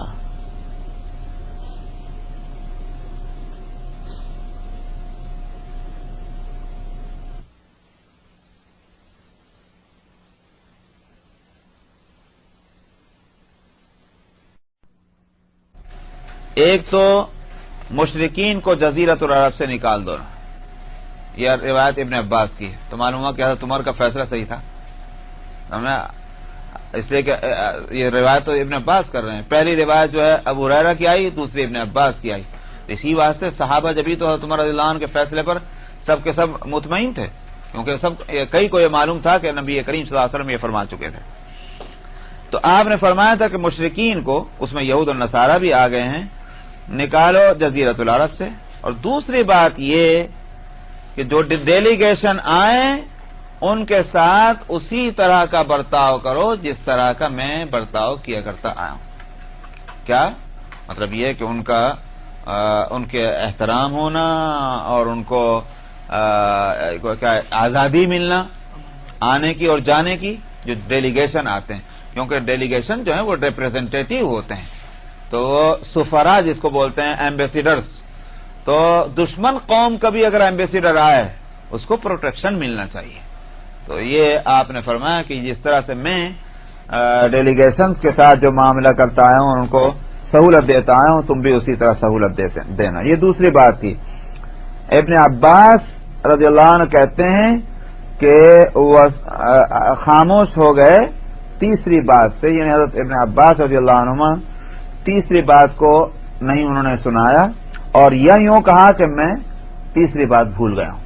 حضرت ابن عباس کا کہنا تھا. 2 باتیں یاد رہ گئیں 3 وصیتوں میں سے ایک کے بارے میں، یا تو وہ خود خاموش ہوئے یا پھر یوں کہا کہ میں بھول گیا ہوں. وعن جابر بن عبد الله قال اخبرني عمر بن الخطاب رضي الله عنه انه سمع رسول الله صلى الله عليه وسلم يقول لأخرجن اليهود والنصارى من جزيرة العرب حتى لا أدع فيها إلا مسلما رواه مسلم. وفي رواية لئن عشت إن شاء الله لأخرجن اليهود والنصارى من جزيرة العرب. یہ تیسری روایت جابر بن عبداللہ کی آ رہی کہ جابر بن عبداللہ رضی اللہ عنہ کہتے ہیں کہ مجھے عمر بن الخطاب رضی اللہ عنہ نے اس بات کی خبر دی کہ رسول اللہ صلی اللہ علیہ وسلم سے انہوں نے سنا آپ فرماتے تھے کہ میں ضرور یہود اور نصارہ کو جزیرۃ العرب سے نکالوں گا، یہاں تک کہ اس جزیرے میں سوائے مسلمان کے اور کسی کو یہاں نہیں چھوڑوں گا. یہ تو مسلم کی روایت ہے. اور ایک روایت میں ہے کہ اگر میں زندہ رہا اللہ نے چاہا تو میں ضرور یہود اور نصارہ کو جزیرۃ العرب سے نکالوں گا. تو آپ اپنی زندگی میں یہ کام نہ کر سکے پورا جزیرۃ العرب سے نکالنے کا، اس لیے عمر نے پھر یہ خود اپنے خلافت کے زمانے میں عمل کیا. دوسری فصل میں جو ہے کہتے ہیں کوئی حدیث نہیں ہے ان کے اپنے ترتیب کے لحاظ سے سوائے وہ حدیث کے کہ لا تکون قبلتان فی ارض، جو حدیث گزر چکی ہے وہی اس دوسرے باب کی حدیث ہوگی. تو اس واسطے اس میں کوئی مزید حدیث نہیں آ رہی اس باب سے متعلق. بس تیسری فصل پڑھ لوں، پڑھ لیتے ہیں. الفصل الثالث عن ابن عمر ان عمر بن الخطاب اجل اليهود والنصارى من ارض الحجاز وكان رسول الله صلى الله عليه وسلم لما ظهر على اهل خيبر اراد ان يخرج اليهود منها وكانت الارض لما ظهر عليها لله ولرسوله وللمسلمين فسأل اليهود رسول الله صلى الله عليه وسلم ان يتركهم على ان يكفوا على العمل ولهم نصف الثمر فقال رسول الله صلى الله عليه وسلم نقركم على ذلك ما شئنا فأقروا حتى أجلاهم عمر في إمارته إلى تيماء وأريحة.